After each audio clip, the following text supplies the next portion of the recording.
Evangelical prayer fellowship ministries కుటుంబ సభ్యులు, విశ్వాసులు, సంఘ పెద్దలు, సేవక బృందం, ఇండియా అబ్రాడ్ ఆన్లైన్ వర్షిప్ సర్వీస్లో పాల్గొన్న ఆత్మీయులకు రక్షకుడు ప్రభువైన యేసుక్రీస్తు నామములో శుభ స్వాగతాన్ని తెలియజేస్తూ ఈ ఉదయకాల ఆరాధన ప్రార్థనతో ప్రారంభించుకుందాం. మహాపరిశుద్ధుల జీవాధిపతి యేసయ్య, మీ కొందరాలు ప్రభు స్తోత్రాలు చెల్లిస్తున్నాను. మరో దినంలో ప్రవేశపెట్టారు. పునరుద్ధానంలో తండ్రి మిమ్మల్ని ఆరాధించాలన్న ప్రతండి మీరు కృపను అనుగ్రహించారు. అందరూ బట్టి వందనాలు ప్రభు స్తోత్రాలు చెల్లిస్తున్నాను. ఎందరో గనులు కాలగర్భంలో కలిసి ఉండగా అల్పుల మీద మహర్షి పొడిగించారు.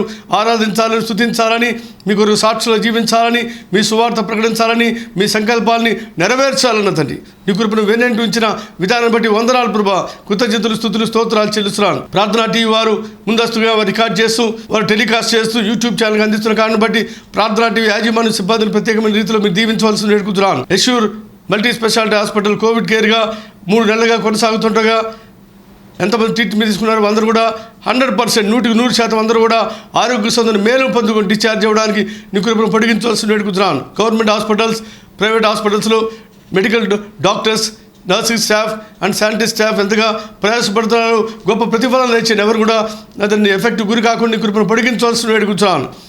2 తెలుగు రాష్ట్రాల్లో కేసులు తగ్గుతున్న కారణాన్ని పరిశీలించుకుంటూ కర్ఫ్యూ సడలింపు జరుగుతుండగా త్వరలోనే నప్పతండి జూలై మాసం నప్పతండి మందిరాలు తెరవబడినట్లు తండ్రి ఆత్మస్వేచ్ఛ కలిగి అందరూ ఆరాధించినట్లు రాష్ట్ర వ్యాప్తంగా, దేశవ్యాప్తంగా, ప్రపంచవ్యాప్తంగా తండ్రి ప్రభా వైరస్ని అనుమతించిన దేవుడుగా అంతం చేయడానికి అధికారిగా, సర్వాధికారిగా నీ కృపను వెన్నెంటి ఉంచవలసిందిగా నీ పాద పద్మాల దగ్గరకు వస్తున్నాను. దయ చూపించండి. మీ అద్భుతమైన ప్రణాళిక సంకల్పాన్ని మీరు సిద్ధింపచేయమని దేశములు, పాలకుల యొక్క ప్రజల పాపమును క్షమించవలసిన వేడుకుంటున్నాను. మా పితరులు, మా పాపములు, బిడ్డల పాపములు క్షమించండి. సార్వత్రిక సంఘములు, అంగమున స్థానిక సంఘములుగా దేవుని యొక్క సేవకు బృందముగా, విశ్వాసులుగా మా ప్రార్థన లేమి, లోటు, కొరతను మేము ఒప్పుకుంటున్నాం ప్రభా. దయతో క్షమించమని వేడుకుంటున్నాం తండ్రి.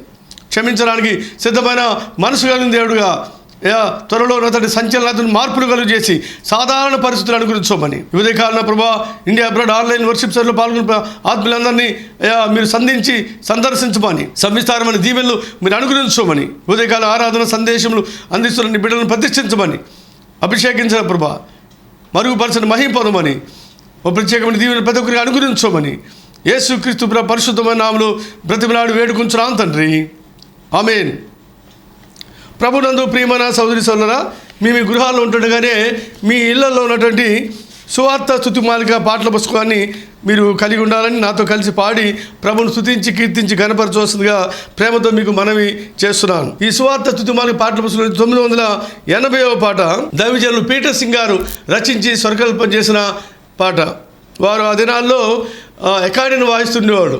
నేను ఎకాడిని మోస్తుండేవాడిని. కొంతకాలంగా ఆశ కలిగి ప్రార్థన చేశాను, ప్రభా నీ చిత్తమైతే ఎకాడిని ఒక మందిరానికి ఇస్తే నీ నామాన్ని మహింపరుస్తానని. అలాగే దేవుడు కృప కలిగిన దేవుడు ఆయన ఎకాడిని ఇచ్చాడు.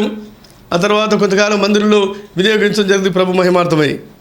దేవుని స్తోత్రం. హల్లెలూయా. 980వ పాట. ఓ పరదేశి, ఓ ప్రవాసి. ఓ పరదేశీ, ఓ ప్రవాసి, గుడార యాత్ర నివాసి, ఎడారి జీవితవాసి. ఓ పరదేశీ, ఓ ప్రవాసి, గుడార యాత్ర నివాసి, ఎడారి జీవితవాసి. పయనము ఏదరిగి సాగుము యేసుతో కలిసి, పయనము ఏదరిగి సాగుము యేసుతో కలిసి. ఓ పరదేశీ, ఓ ప్రవాసి, గుడార యాత్ర నివాసి, ఎడారి జీవితవాసి, ఎడారి జీవితవాసి. అల్పకాల భోగంబుల కొరకు ఆశలు నీకెంత వరకు, స్వల్పకాల ఈ సుఖముల కొరకు ఆరాటం ఇంకెంత వరకు. అల్పకాల భోగంబుల కొరకు ఆశలు నీకెంత వరకు, స్వల్పకాల ఈ సుఖముల కొరకు ఆరాటం ఇంకెంత వరకు. పరుగులు తీయకుమా, పిలిపిది నీకు సుమా, పరుగులు తీయకుమా, సుమా, పిలుపిదే నీకు సుమా. ఓ పరదేశీ, ఓ ప్రవాసి, గుడార యాత్ర నివాసి, ఎడారి జీవితవాసి, గడ్డి వంటి ఈ జీవితము గుడ్డిగా నశించుటేనా, నీడవలే ఇలా సాగుటయేనా, కలవలే గతించుటేనా. గడ్డి వంటి నీ జీవితము గుడ్డిగా నశించుటేనా, నీడవలే ఇలా సాగుటయేనా, కలవలే గతించుటేనా. నిలువరపురమిలలో మనకిక లేదు సుమా, నిలువరపురమిలలో మనకిక లేదు సుమా. ఓ పరదేశీ, ఓ ప్రవాసి, ఎడారి జీవితవాసి, కుడార జీవితవాసి. నశించు నిన్నే వెదకుచు వచ్చే నాదుడు యేసు నేడే, నీ హృదయాన నివసించుటకు కోరెన్ ఆ యేసు నేడు. నశించు నిన్నే వెదకుచు వచ్చే నాదుడు యేసు నేడే, నీ హృదయాన నివసించుటకు కోరెన్ ఆ యేసు నేడు. కొండల కోనలలో నెమ్మది లేదు సుమా, కొండల కోనలలో నెమ్మది లేదు సుమా.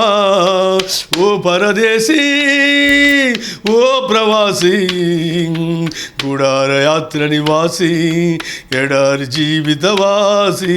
పయనము ఏదరికి సాగుము యేసుతో కలిసి, పయనము ఏదరికి సాగుము యేసుతో కలిసి.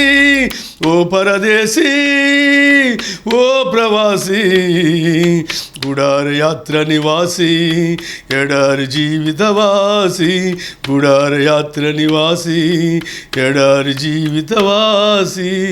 ఇదే సువార్త స్తుతిమాలి పాటల పుస్తకం నుంచి 977వ పాట. ఈ లోకం కాదు కాదు, శాశ్వతము అసలు కాదు. ఈ లోకం కాదు కాదు, శాశ్వతము అసలు కాదు. ఈ లోకం కాదు కాదు, శాశ్వతము అసలు కాదు. ఈ జీవం కాదు కాదు, శాశ్వతము అసలు కాదు. ఈ తనువు మంటికి మన్నై పోవునెప్పుడో తెలుసుకో. నీ తనువు మంటికి మన్నై పోవునెప్పుడో తెలుసుకో. ఈ లోకం కాదు కాదు, శాశ్వతము అసలు కాదు. ఈ ధనము ఘనము మాయా, ఈ చదువు పదవి మాయా. నీ ధనము ఘనము మాయా, నీ చదువు పదవి మాయా. నీకున్నవి అల్లి క్షయము, నీకున్నవి అల్లి క్షయము. ప్రభు యేసే అక్షయము, ప్రభు యేసే అక్షయము.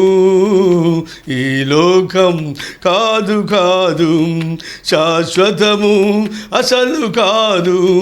ఈ భోగం ఆము మాయా, ఈ కీర్తి ఖ్యాతియు మాయా. ఈ భోగం ఆము మాయా, ఈ కీర్తి ఖ్యాతియు మాయా. నీకున్నవి అల్లి వదలి, నీకున్నవి అల్లి వదలి. ప్రభు యేసుకై కదలిరా, ప్రభు యేసుకై కదలిరా. ఈ లోకం కాదు కాదు, శాశ్వతము అసలు కాదు. ఈ అందం చందము మాయా, నీ దేహం ప్రాణము మాయా. ఈ అందం చందము మాయా, ఈ దేహం ప్రాణము మాయా. బాంధవ్యం అల్లి క్షయము, బాంధవ్యం అల్లి క్షయము. ప్రభు యేసే అక్షయము, ప్రభు యేసే అక్షయము. ఈ లోకం కాదు కాదు, శాశ్వతము అసలు కాదు. ప్రభు యేసే నిత్య జీవం, ప్రభు రాజ్యం నీదు గమ్యం, ప్రభు యేసే నిత్య జీవం, ప్రభు రాజ్యం నీదు గమ్యం. ప్రతి క్షణము కోరు యేసునే, ప్రతి క్షణము కోరు యేసునే, పరమార్థం తెలుసుకో, పరమార్థం తెలుసుకో. ఈ లోకం కాదు కాదు, శాశ్వతము అసలు కాదు. ఈ జీవం కాదు కాదు, శాశ్వతము అసలు కాదు. ఈ తనువు మంటికి మన్నై పోవునెప్పుడో తెలుసుకో. ఈ లోకం కాదు కాదు, శాశ్వతము అసలు కాదు.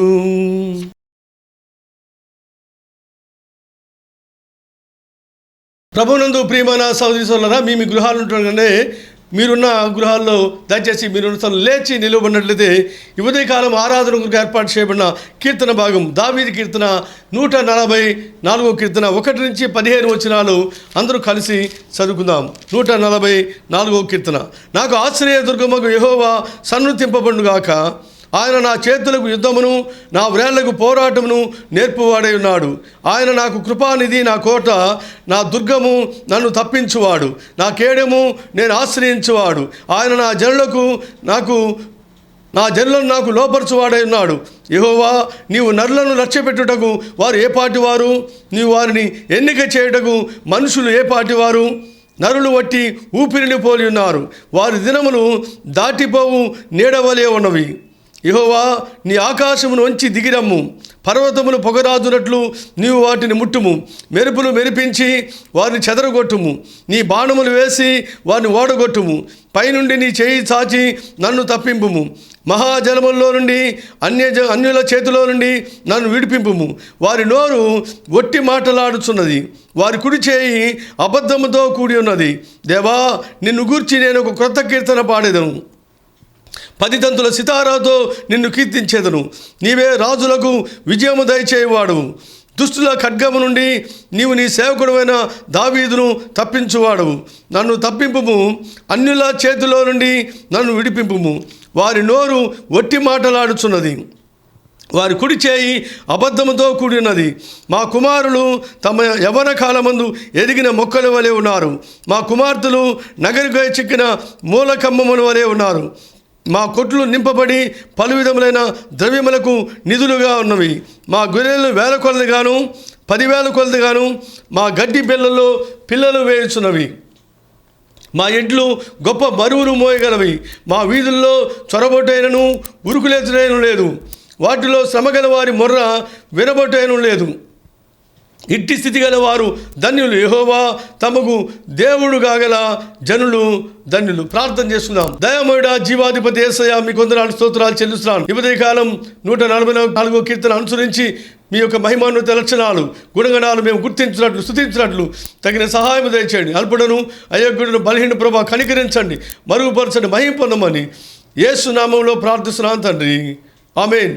Please be seated. దయచేసి కూర్చోండి. 144 కీర్తన 1 నుంచి 15 వచనాలు కూడా మనము సంపుటీకరించి సమ్మరైజ్ చేసి ఒక టైటిల్ ఇవ్వడానికి ప్రయత్నం చేస్తే, what is man in the sight of God? దేవుని దృష్టిలో మానవుడు ఏ పాటి వాడు, ఎంతటి వాడు? What does the Bible say about the life of man? మానవుని యొక్క జీవిత పరిధి గురించి బైబిల్ ఏం చెప్తుంది? దేవుని వాక్యము. ఈ 144 కీర్తన కేంద్రీకరణగా 144:3, యెహోవా, నీవు నరులను లక్ష్యపెట్టుటకు వారు ఏ పాటి వారు? నీవు వారిని ఎన్నిక చేయుటకు మనుషులు ఏ పాటి వారు? ఎన్నదగిన వారు కాదు మనుషులు. దేవా, నీవు లక్ష్య పెట్టడానికి, నీవు దృష్టించడానికి, నీవు ఎన్నిక చేయడానికి వారు ఎన్నదగిన వారు కాదు. వారు ఏ పాటి వారు అంటున్నాడు కీర్తనకారుడు 144:3. అదే కీర్తనకారుడు 8వ కీర్తన 4వ వచనం, నీవు మనుషుని జ్ఞాపకము చేసుకున్నటకు వాడే పాటివాడు, నీవు నరపుత్రుని దర్శించుటకు వాడే పాటివాడు. దేవుని దృష్టిలో మానవుడి యొక్క జీవితము ఇంకా ఏ విధంగా అల్పమైంది, స్వల్పమైంది అంటూ తను తాను తగ్గించుకుంటూ కీర్తనకారుడు ఏ పాటి వాడను, నేను ఎంతటి వాడను అంటున్నాడు.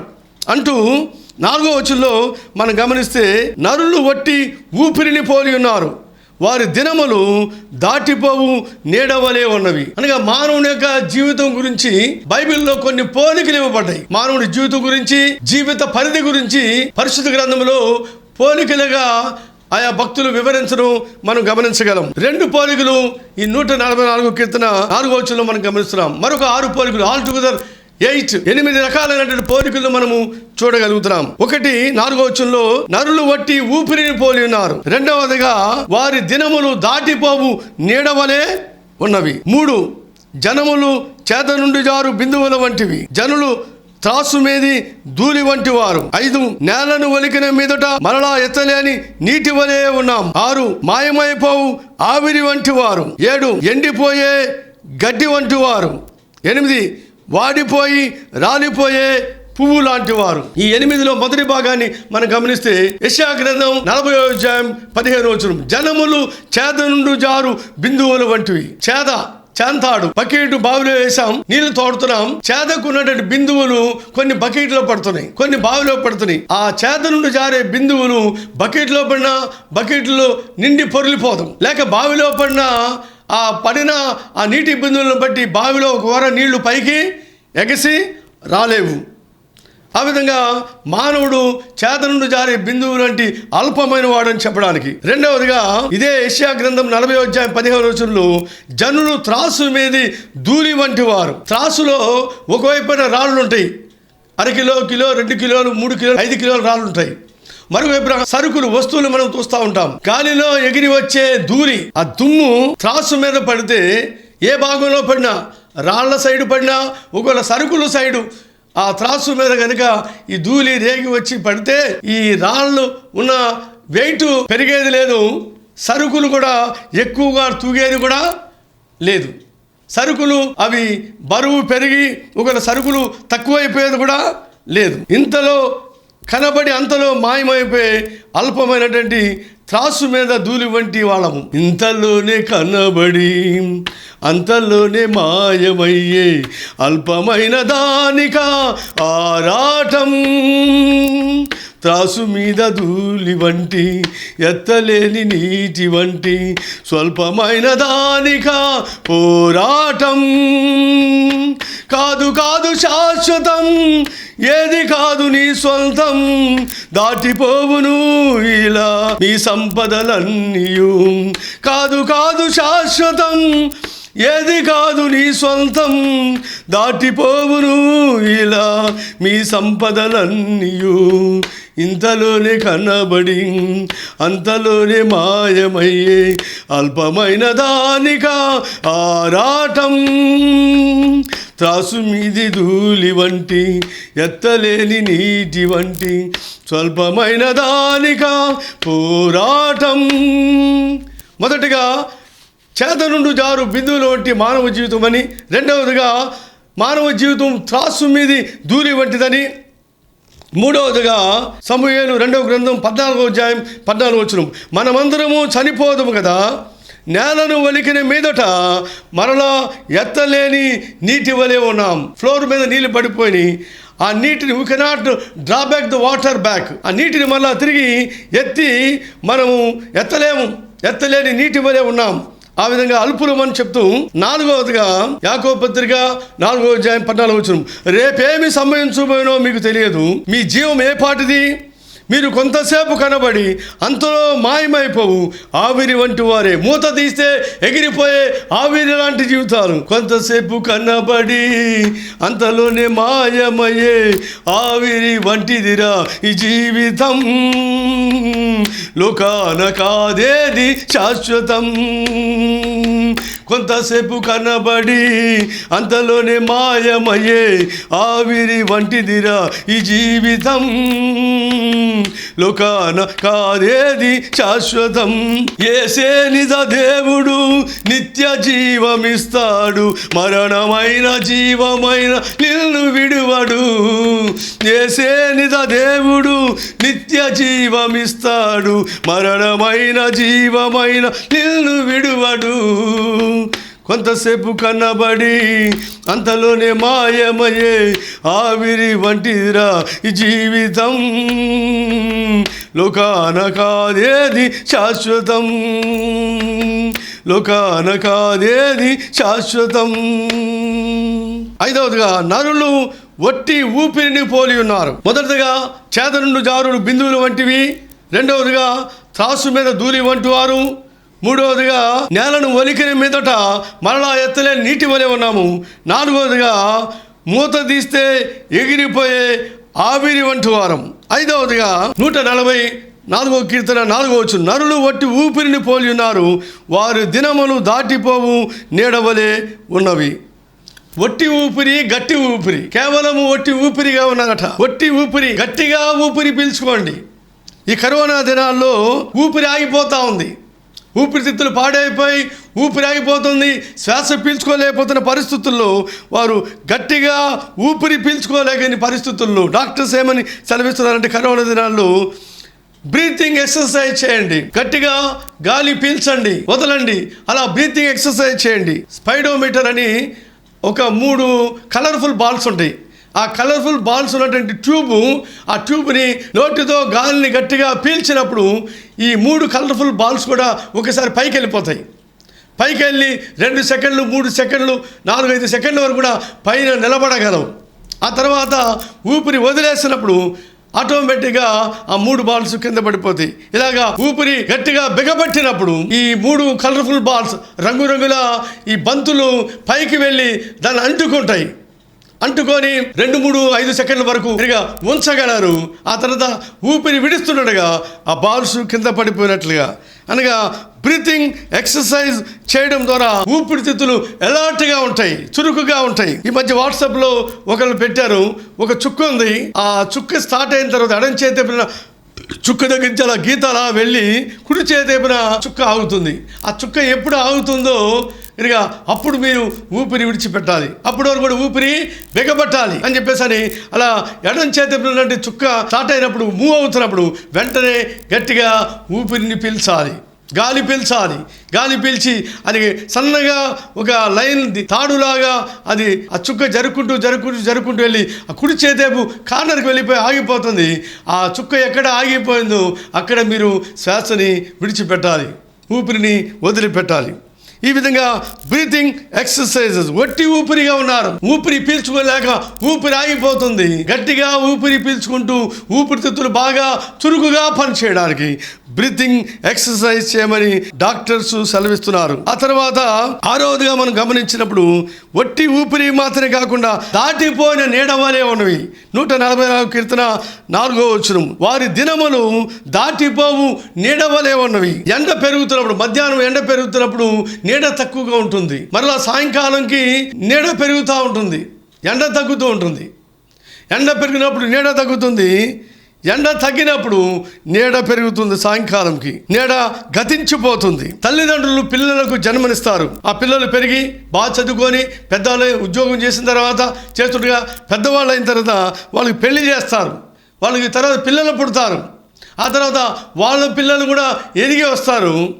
ఈ పిల్లలు ఏమనుకుంటారంటే, మా అమ్మ మా నాన్న చేతుల మీదుగా, అమ్మమ్మ తాతయ్య లేక నానమ్మ తాతయ్య చేతుల మీదుగా నా కుమార్తెకు నా కుమారుడికి, అనగా కుమారుడు కోడలికి లేక కుమార్తె అల్లుడికి వాళ్ళు అత్యంతలు వేయాలి, వారిని ఆశీర్వదించాలని కోరుకుంటారు. మరి కొంతమందికి దేవుడు ఆశిస్తే మనమల్లో మనవరాలు పెళ్లిళ్ళు కూడా చూస్తారు, ముని మనమలను కూడా చూస్తారు, ముని మనమరాలు కూడా చూస్తారు, జేజమ్మలు అవుతూ ఉంటారు, ముత్తాతలు అవుతుంటారు. ఈ తల్లిదండ్రులు, ఈ పెద్దవాళ్ళు కొంతకాలం అయిపోయిన వాళ్ళు చనిపోతారు, నీడవలే గతించిపోయారు. తల్లిదండ్రుల వారు నీడలాగా గతించిపోయినప్పుడు అప్పుడు ఏమంటుంటారంటే, అయ్యో పిల్లోడి పెళ్లి కూడా చేయలేదు, కూతురు పెళ్లి కూడా చేయలేదు, కుమారుడు పెళ్లి కూడా చేయలేదు, దేవుడు అప్పుడే తీసేసుకున్నాడు, మాయదారు దేవుడు అంటూ ఉంటారు. పిల్లలు పెళ్లి అయ్యేదాకా ఆ దేవుడు ఈ నీడను ఉంచితే బాగుండేది కదా ఆ తల్లిని తండ్రిని అంటూ ఉంటారు. కొంతమందికి చిన్న వయసులోనే భర్త చనిపోతే అంతవరకు భర్త అండగా నీడగా ఉండేవాడు. పాపం చిన్న వయసులోనే నీడపోయింది, అండపోయింది అంటూ ఉంటారు. తల్లిదండ్రులు ప్రేమ నీడలాగా గతిస్తుంది. వాళ్ళు ఉండాలని కోరుకుంటాం.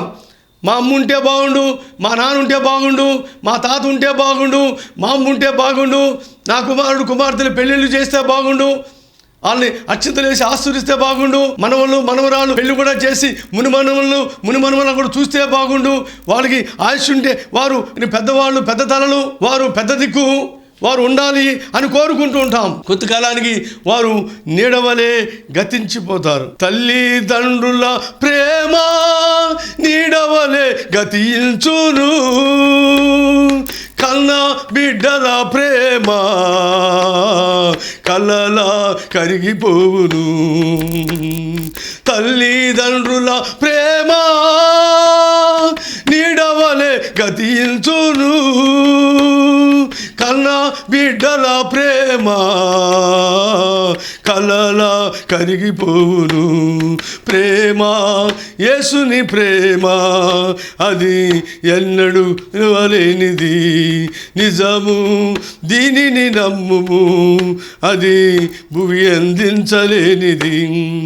7వదిగా తల్లిదండ్రులు వారి దినములు నీడవలే గతించుతున్నవి అంటుండగా, 7వదిగా యెషయా గ్రంథం 40వ అధ్యాయం 6-7 వచనాలు, సర్వశరీరులు గడ్డి అయి ఉన్నారు, వారి అందమంతయు అడవి పువ్వు వలె ఉన్నది. యెహోవా తన శ్వాసము దాని మీద ఓదగా గడ్డి ఎండును, పువ్వు వాడును. 103వ కీర్తన 15వ వచనం, నరుని ఆయువు గడ్డి వలె ఉన్నది, అడవి పువ్వు పూయినట్లు వాడు పూయును. దాని మీద గాలి వీచగా అది లేకపోవును, ఆ మీద దాని చోటు నెరగదు.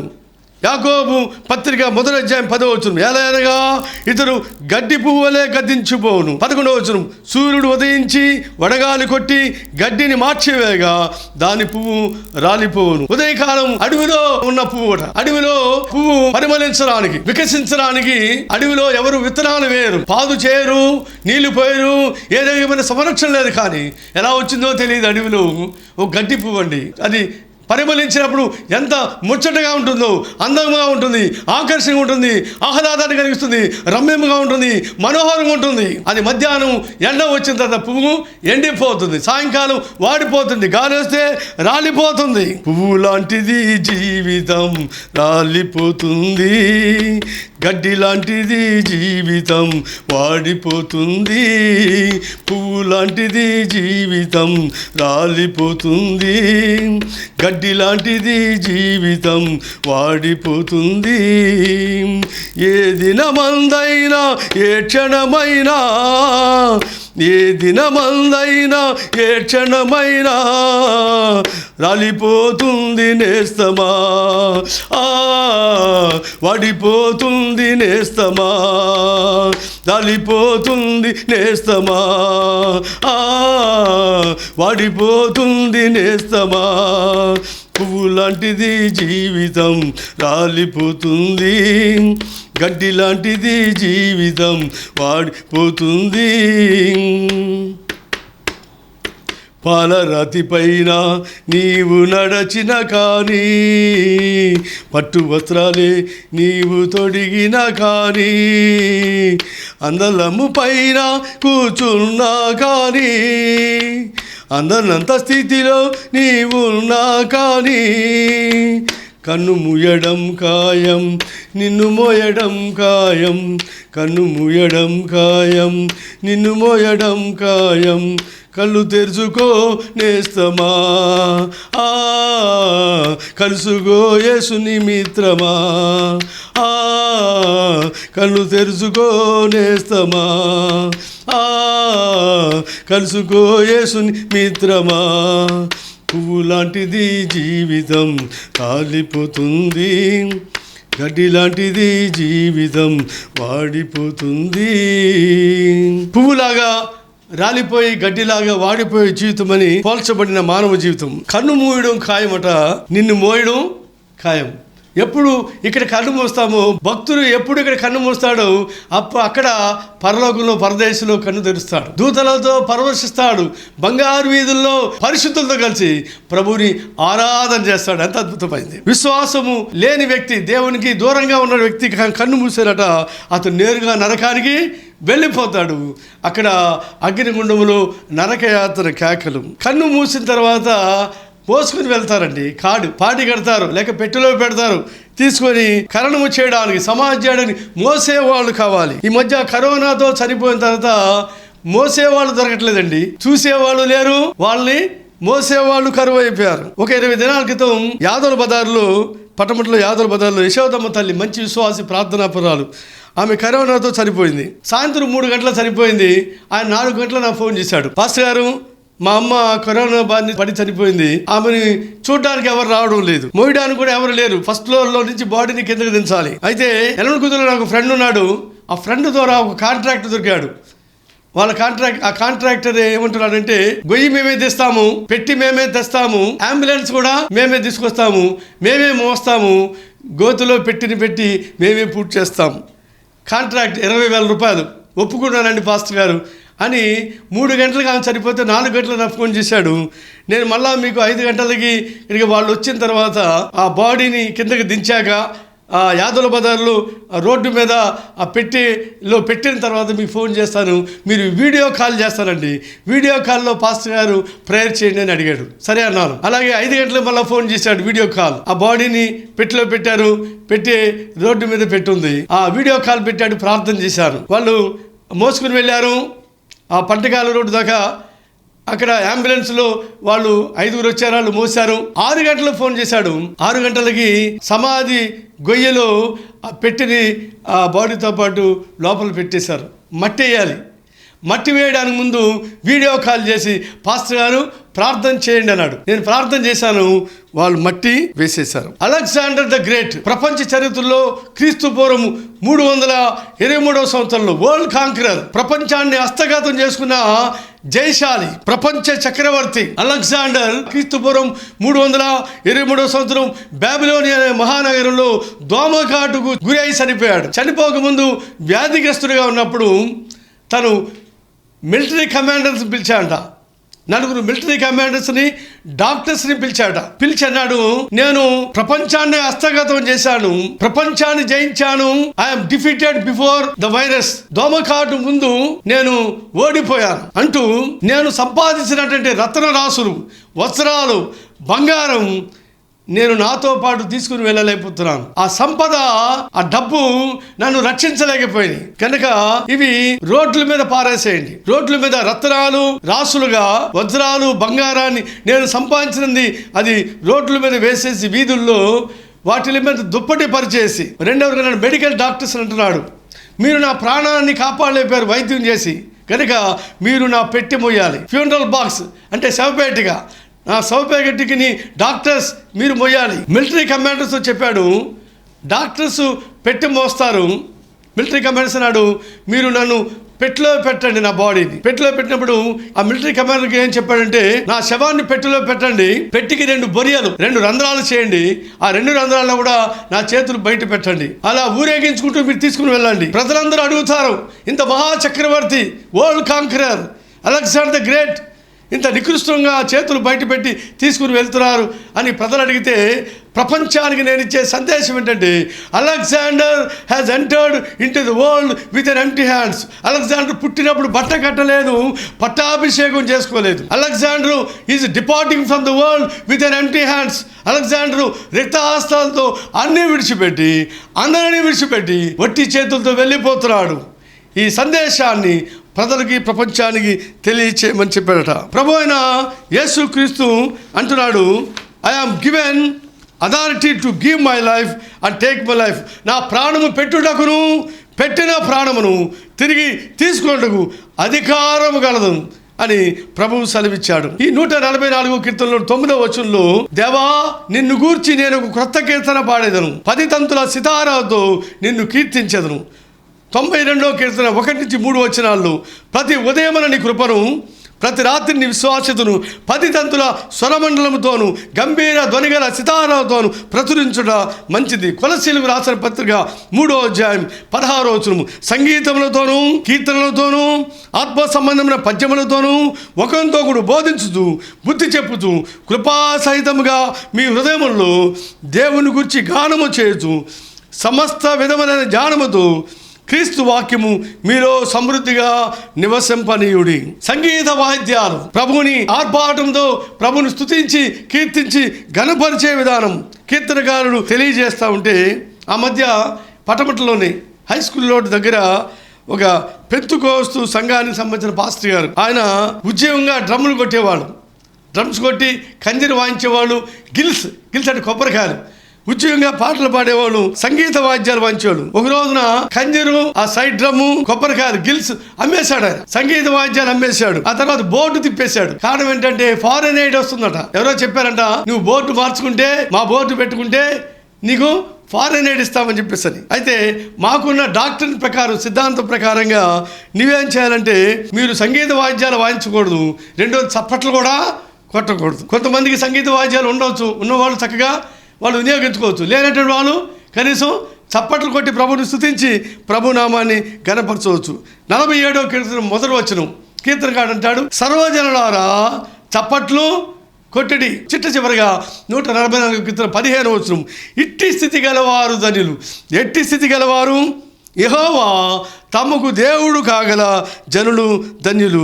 యేసుక్రీస్తు ప్రభు ఎవరు సొంత రక్షణగా అంగీకరించారో వారు ప్రభువుని, వారి జీవితాలు ధన్యకరంగా మార్చబడుతున్నాయి. ఒకవేళ భూమి లేకపోవచ్చు, సొంత ఇల్లు లేకపోవచ్చు, ప్లాట్ లేకపోవచ్చు, ఫ్లాట్ లేకపోవచ్చు, ఒకవేళ కారు లేకపోవచ్చు, ఈ లోకములో ఒకవేళ గుర్తింపు లేకపోవచ్చేమో, కానీ ప్రభువుని యేసుక్రీస్తు రక్తదారులు శుద్ధీకరించబడి నేను నీతిమంతుగా చేయబడ్డాను, ఆయన రక్తం చేత నేను కొనబడ్డాను, నేను ఆయన సొత్తుగా చేయబడ్డాను కనుక నేను ఆయన్ను స్తుతించగలను, ఆరాధించగలను. నేను మౌనంగా ఉండగలనా? స్తుతించకుండా, కీర్తించకుండా, ఆరాధించకుండా ఉండగలనా? ఒక లారీ డ్రైవరు తన క్లీనర్ కూడా విశ్వాసి, ఇద్దరు కలిసి వాళ్ళు డ్రైవింగ్కి వెళ్ళిపోయారు. అడవుల్లో నుంచి వెళ్ళాలి. ఆ తర్వాత ఆదివారం మందిరంలో ఉండి ఆరాధన చేస్తున్నట్ట. పాస్టర్ గారు చెప్పారు, వ్యక్తిగతంగా ప్రభువుని అంగీకరించిన వాళ్ళు, రక్షణ పొందిన వాళ్ళు లేచి నిలబడి ప్రభువును స్తుతించి ఆరాధించాలంటే అతను లేచి లారీ డ్రైవర్ విశ్వాసి ప్రభువుని ఆరాధన చేస్తున్నట్ట.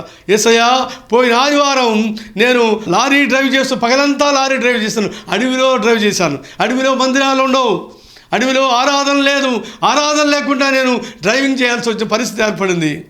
అయితే ఈ రోజున నీ బిడ్డలతో కలిసి, విమోచించబడిన నీ బిడ్డలతో కలిసి రక్షణ పాత్ర చేతపుచ్చుకొని నిన్ను స్తుతించే భాగ్యాన్ని, ఆరాధించే భాగ్యాన్ని నీవు నాకు అనుగ్రహించావు, నీకు వందనాలని ప్రభువుని స్తుతించాంట. అనగా ప్రభుని ఆరాధించేవారు ధన్యులు, ప్రభుని రక్షకుడిగా అంగీకరించిన వారు ధన్యులు, ప్రభు కొరకు సాక్షిగా జీవించేవారు ధన్యులు, ప్రభు ఇచ్చిన సమయాన్ని, సామర్థ్యాన్ని, సొమ్ముని, తలాంతుల్ని ఆయన మహిమ కొరకు, ఆయన రాజ్య విస్తరణార్థమే వెచ్చించేవారు ధన్యులు. ఎంత అద్భుతమైనది. కనుక ఈ భూమి మీద ఒకవేళ భారతదేశాన్ని కొనగలిగినటువంటి భాగ్యవంతులు ఉండొచ్చేమో, కానీ వారు ధన్యులని దేవుని వాక్యం చెప్పడం లేదు. సంపన్నము, డబ్బు ఉండొచ్చేమో, కానీ గుర్తింపు ఉండొచ్చేమో, కానీ పాపక్షమాపణ లేకపోతే, ఆత్మరక్షణ కార్యం జరగకపోతే, ఆరాధికులుగా ఉండలేని పరిస్థితుల్లో దేవునితో అనుబంధాన్ని, సంబంధాన్ని ఒకవేళ పెంచుకోలేకపోతే వారు రాకడలో మిగిలిపోతారు, ఎగిరిపోతారు, అగ్ని ఆహుతైపోతారు, ఆహాకారాలు చెందవలసిన పరిస్థితి. ప్రభువుతో సంబంధం ఉంటే, సహవాసం ఉంటే ఆయన స్వారూప్యాన్ని సంతరించుకొని ఆయన సన్నిధిలో చేరి పరిశుద్ధులతో కలిసి, దేవతలతో కలిసి ప్రభువుని స్తుతించగలం, ఆరాధించగలం. ఎంత అద్భుతమైంది. కీర్తనగాడు అంటాడు, నరుని జ్ఞాపకం చేసుకుంటాను వాడు ఏ పాటి వాడు, నేను ఏ పాటి వాడిని, ఎంతటి వాడయ్యా నీవు నన్ను జ్ఞాపకం చేసుకున్నావు అని ప్రభువుని స్తుతిస్తూ ఆరాధన చేయడానికి అనువుగా ఈ కీర్తనకారుడు అంటున్నాడు. సమూయేలు 2వ గ్రంథం 7వ అధ్యాయం 18వ వచనం, దావీదు రాజు లోపల ప్రవేశించి యెహోవా సన్నిధిని కూర్చుండి ఇలాగు మనవి చేసెను, నా ప్రభువా యెహోవా, ఇంతగా నీవు నన్ను హెచ్చించుటకు నేను ఎంతటి వాడను, నా కుటుంబము ఏ పాటిది. ఒకప్పుడు నేను పచ్చిక మీద ఉన్నవాడిని, గడ్డి మీద ఉన్నవాడిని, ఇప్పుడు గద్దె మీద తీసుకుని వచ్చాను సింహాసనం మీదకి. ఒకప్పుడు తలపాగా చుట్టుకునే వాడిని, నా తల మీద ఇప్పుడు కిరీటాన్ని ఉంచావు. ఒకప్పుడు చేతిలో రెల్లు కర్ర ఉండేది, ఈ రోజున రాజదండాన్ని ఉంచావు. నేను ఎంతటి వాడినయ్యా నన్ను ఇంతగా హెచ్చించడానికి, నా కుటుంబం ఏ పాటిది. 2వ సమూయేలు గ్రంథం 9వ అధ్యాయం 6వ వచనం, అందుకు దావీదు మెఫీబోషెతు అని అతన్ని పిలిచినప్పుడు అతడు, చిత్తము నీ దాసునైన నేనున్నానను. 7వ వచనం, అందుకు దావీదు, నీ భయపడవద్దు, నీ తండ్రి అయిన యోనాతాను నిమిత్తము నిజముగా నేను నీకు ఉపకారము చూపి నీ పితరుడైన సౌలు భూమి అంతయు నీకు మరలా ఇప్పింతును, మరియు నీవు సదాకాలము నా బల్ల యొద్దనే భోజనము చేయదు అని సెలవీయగా. 8వ వచనం, అతడు నమస్కరించి చచ్చిన కొట్టి కుక్క వంటి వాడనైనా నా ఎడల నీవు దయచూపుటకు నీ దాసునకు నేను ఎంతటి వాడను అనెను. 13వ వచనం, యెరూషలేములో కాపురముండి సదాకాలము రాజు బల్ల యొద్ద భోజనము చేయుచుండెను, అతని కాళ్ళు 2 కుంటివి. దావీదు, యోనాతాను ఇద్దరు కూడా బోజం ఫ్రెండ్స్, క్లోజ్ ఫ్రెండ్స్, ప్రాణ స్నేహితులు. యోనాతాను తండ్రి సౌలు దావీదుని హతమార్చడానికి అంతమొందించడానికి కుట్ర పన్నినప్పుడు, ప్రణాళిక వ్యూహాన్ని రచించినప్పుడు తెలుసుకున్నటువంటి యోనాతాను తన ప్రాణ స్నేహితుడైన దావీదుకి వార్తలు ఎప్పటికప్పుడు ముందస్తుగా తెలియజేసేవాడు. నీ తండ్రితో నాకున్న అనుబంధాన్ని పరిశీలించుకొని, నీ తాతను బట్టి, సౌలును బట్టి, సౌలు నన్ను తరిమినా నేను ప్రతీకారం తీర్చుకోవట్లేదు, కానీ నీ తండ్రి అయిన యోనాతాను బట్టి ప్రత్యుపకారం చేయడానికి నేను ఇష్టపడుతున్నాను. నీకు ఒక శుభవార్త ఏంటంటే, నీవు నాతోనే ఉంటావు, నా బల్ల యొద్ద నువ్వు భోజనం చేస్తావు, నేను భూములు ఇప్పిస్తాను, నీ పితరుడైనటువంటి సౌలు యొక్క భూములు నేను నీకు ఇప్పిస్తాను, నీ వారందరికీ కూడా కుటుంబీకులకి సమస్తాన్ని నేను సమకూరుస్తానని శుభవార్త. అంతకుముందు అతను ఎక్కడ ఉన్నాడు? శుభవార్త వెనక ముందు అతను లోదెబారులో ఉన్నాడు. మెఫీబోషెతు యోనాతాను కుమారుడు. లోదెబారు రొట్టెల కొరకు లొట్టలు వేసే ప్రాంతం, అనగా కరువు ఉన్న ప్రాంతం. లోదెబారు లోటుబాటులు కలిగిన స్థలం. లోదెబారులో ఎవరింటూ ఉన్నాడట? మాకీర్ అనే ఒక ఫకీర్ ఇంట్లో ఉన్నాడు. ఫకీరు ఏమి పోషించగలడు? ఫకీరు ఇంటిలోంచి, మాకీర్ అనే ఫకీర్ ఇంటిలోంచి రొట్టెల కొరకు లొట్టలు వేసే లోటుబాటుల లోదెబారులో నుంచి అతడు కుక్కి మంచంలో కుంటికాలతో కురిగిపోయిన స్థితిలో ఉండగా అతనికి శుభవార్త ఏంటంటే, నువ్వు సదాకాలము రాజు బల్ల దగ్గర నువ్వు భోజనం చేస్తావు. ఈ భోజనం బల్ల అనే విషయాన్ని తెలియజేసినప్పుడు ఈ 144 కీర్తనలోనే 12వ వచనంలో ఈ కీర్తనకారుడు సెలవిస్తున్నాడు, ఇక మా కుమారులు ఎదిగిన మొక్కల వలె ఉన్నారు, మా కుమార్తెలు నగరికాయ చెక్కిన మూల కంబముల వలె ఉన్నారు. మన కుమారులు ఎలా ఉన్నారట? ఎదిగిన మొక్కల్లా ఉండాలి, మూల కంబాలు ఉండాలి, మూల పాఠాల్లో ఉండకూడదు. కొంతమంది వయసు పెరిగింది కానీ వాళ్ళకి మూల పాఠాలు ఉన్నారు. మన బిడ్డలు సండే స్కూల్ టీచర్లు ఉండాలి, మారు మనసు పొందాలి, రక్షణ పొందాలి, సండే స్కూల్ టీచర్లు కావాలి, యూత్ లీడర్స్ కావాలి, స్త్రీల సమాజ పరిచారకులు కావాలి, సెకండరీ లీడర్స్ కావాలి, కనుక పాస్టర్ గారి సహాయకారులుగా ఉండాలి, సంఘ కాపురులు కావాలి, స్వార్థికులు కావాలి, దేవుడు ప్రేరేపిస్తే మిషనరీస్ కావాలి. ఇంకా మూల పాఠాల్లో కాదు, మూల స్తంభాలుగా ఉండాలి. నీ భోజనం బల్ల దగ్గర నీ పిల్లలు ఒలివ మొక్కలు ఎవరు ఉంటారు. 128 కీర్తనలో నీ లోకిటి నీ భార్య ఫలించు ద్రాక్ష వలె ఉండను, నీ భోజనం బల్ల చుట్టూ నీ పిల్లలు ఒలివ మొక్కలు ఎవరు ఉంటారు. ఒలివ మొక్కలాగా ఎదగాలంటే బలమైన ఆహారం కావాలి. బల్ల దగ్గర బలమైన ఆహారం ఉంటుంది. ఆ బలమైన ఆహారాన్ని ఆరగించినప్పుడు వీళ్ళు బలముగా వారు దిగినటువంటి వ్యక్తులుగా ఉండగలరు. దేవుని వాక్యము బలమైన ఆహారం, ఆత్మకు బలమైన పోషకాహారం. ఈ పోషకాహారంతో దేవుడు మనల్ని పోషించి మనల్ని బలపరచాలి. ఇందులో నవరసభరితమైనది, నవరుచులు ఉన్నాయి, 9 రకాలైన రుచులు ఉన్నాయి. ఇది నవరసభరితమైనది. ఇందులో దేవుని వాగ్దానాలు ఉన్నాయి. ఇందులో ఈ నవరసభరితమైనటువంటి దేవుని వాక్యంలో చేదు ఉన్నది, పులుపు ఉన్నది, కారం ఉన్నది, ఉప్పు ఉన్నది, వగరు ఉన్నది, తీపి ఉన్నది, నవరసభరితమైనది. ఈ దేవుని వాక్యంలో వాగ్దానాలు ఉన్నాయి. విశ్వాసికి ఆదరణ ఉన్నది, అభయ వాగ్దానాలున్నది, గద్దింపు ఉన్నది, హెచ్చరికలు ఉన్నవి, సూచనలు ఉన్నాయి, మార్గదర్శకాలు ఉన్నాయి, న్యాయ విధులు, కట్టడలు ఉన్నాయి, శాస్త్రాలు ఉన్నాయి. ఎంత అద్భుతమైనది! బల్ల దగ్గర విందు, బ్యాంకెట్. పరమగీతాల్లో 2వ అధ్యాయం 4వ వచనంలో భక్తులు రాస్తున్నాడు, అతడు నన్ను విందుశాలకు తోడుకుని పోయాను. విందుశాల అతడు నన్ను బలపరిచడానికి, పంచపక్ష పరమాణాల చేత దేవుడను బలపరచడానికి. ఎంత అద్భుతమైంది! విందుశాలకు అతడు నన్ను తోడుకు.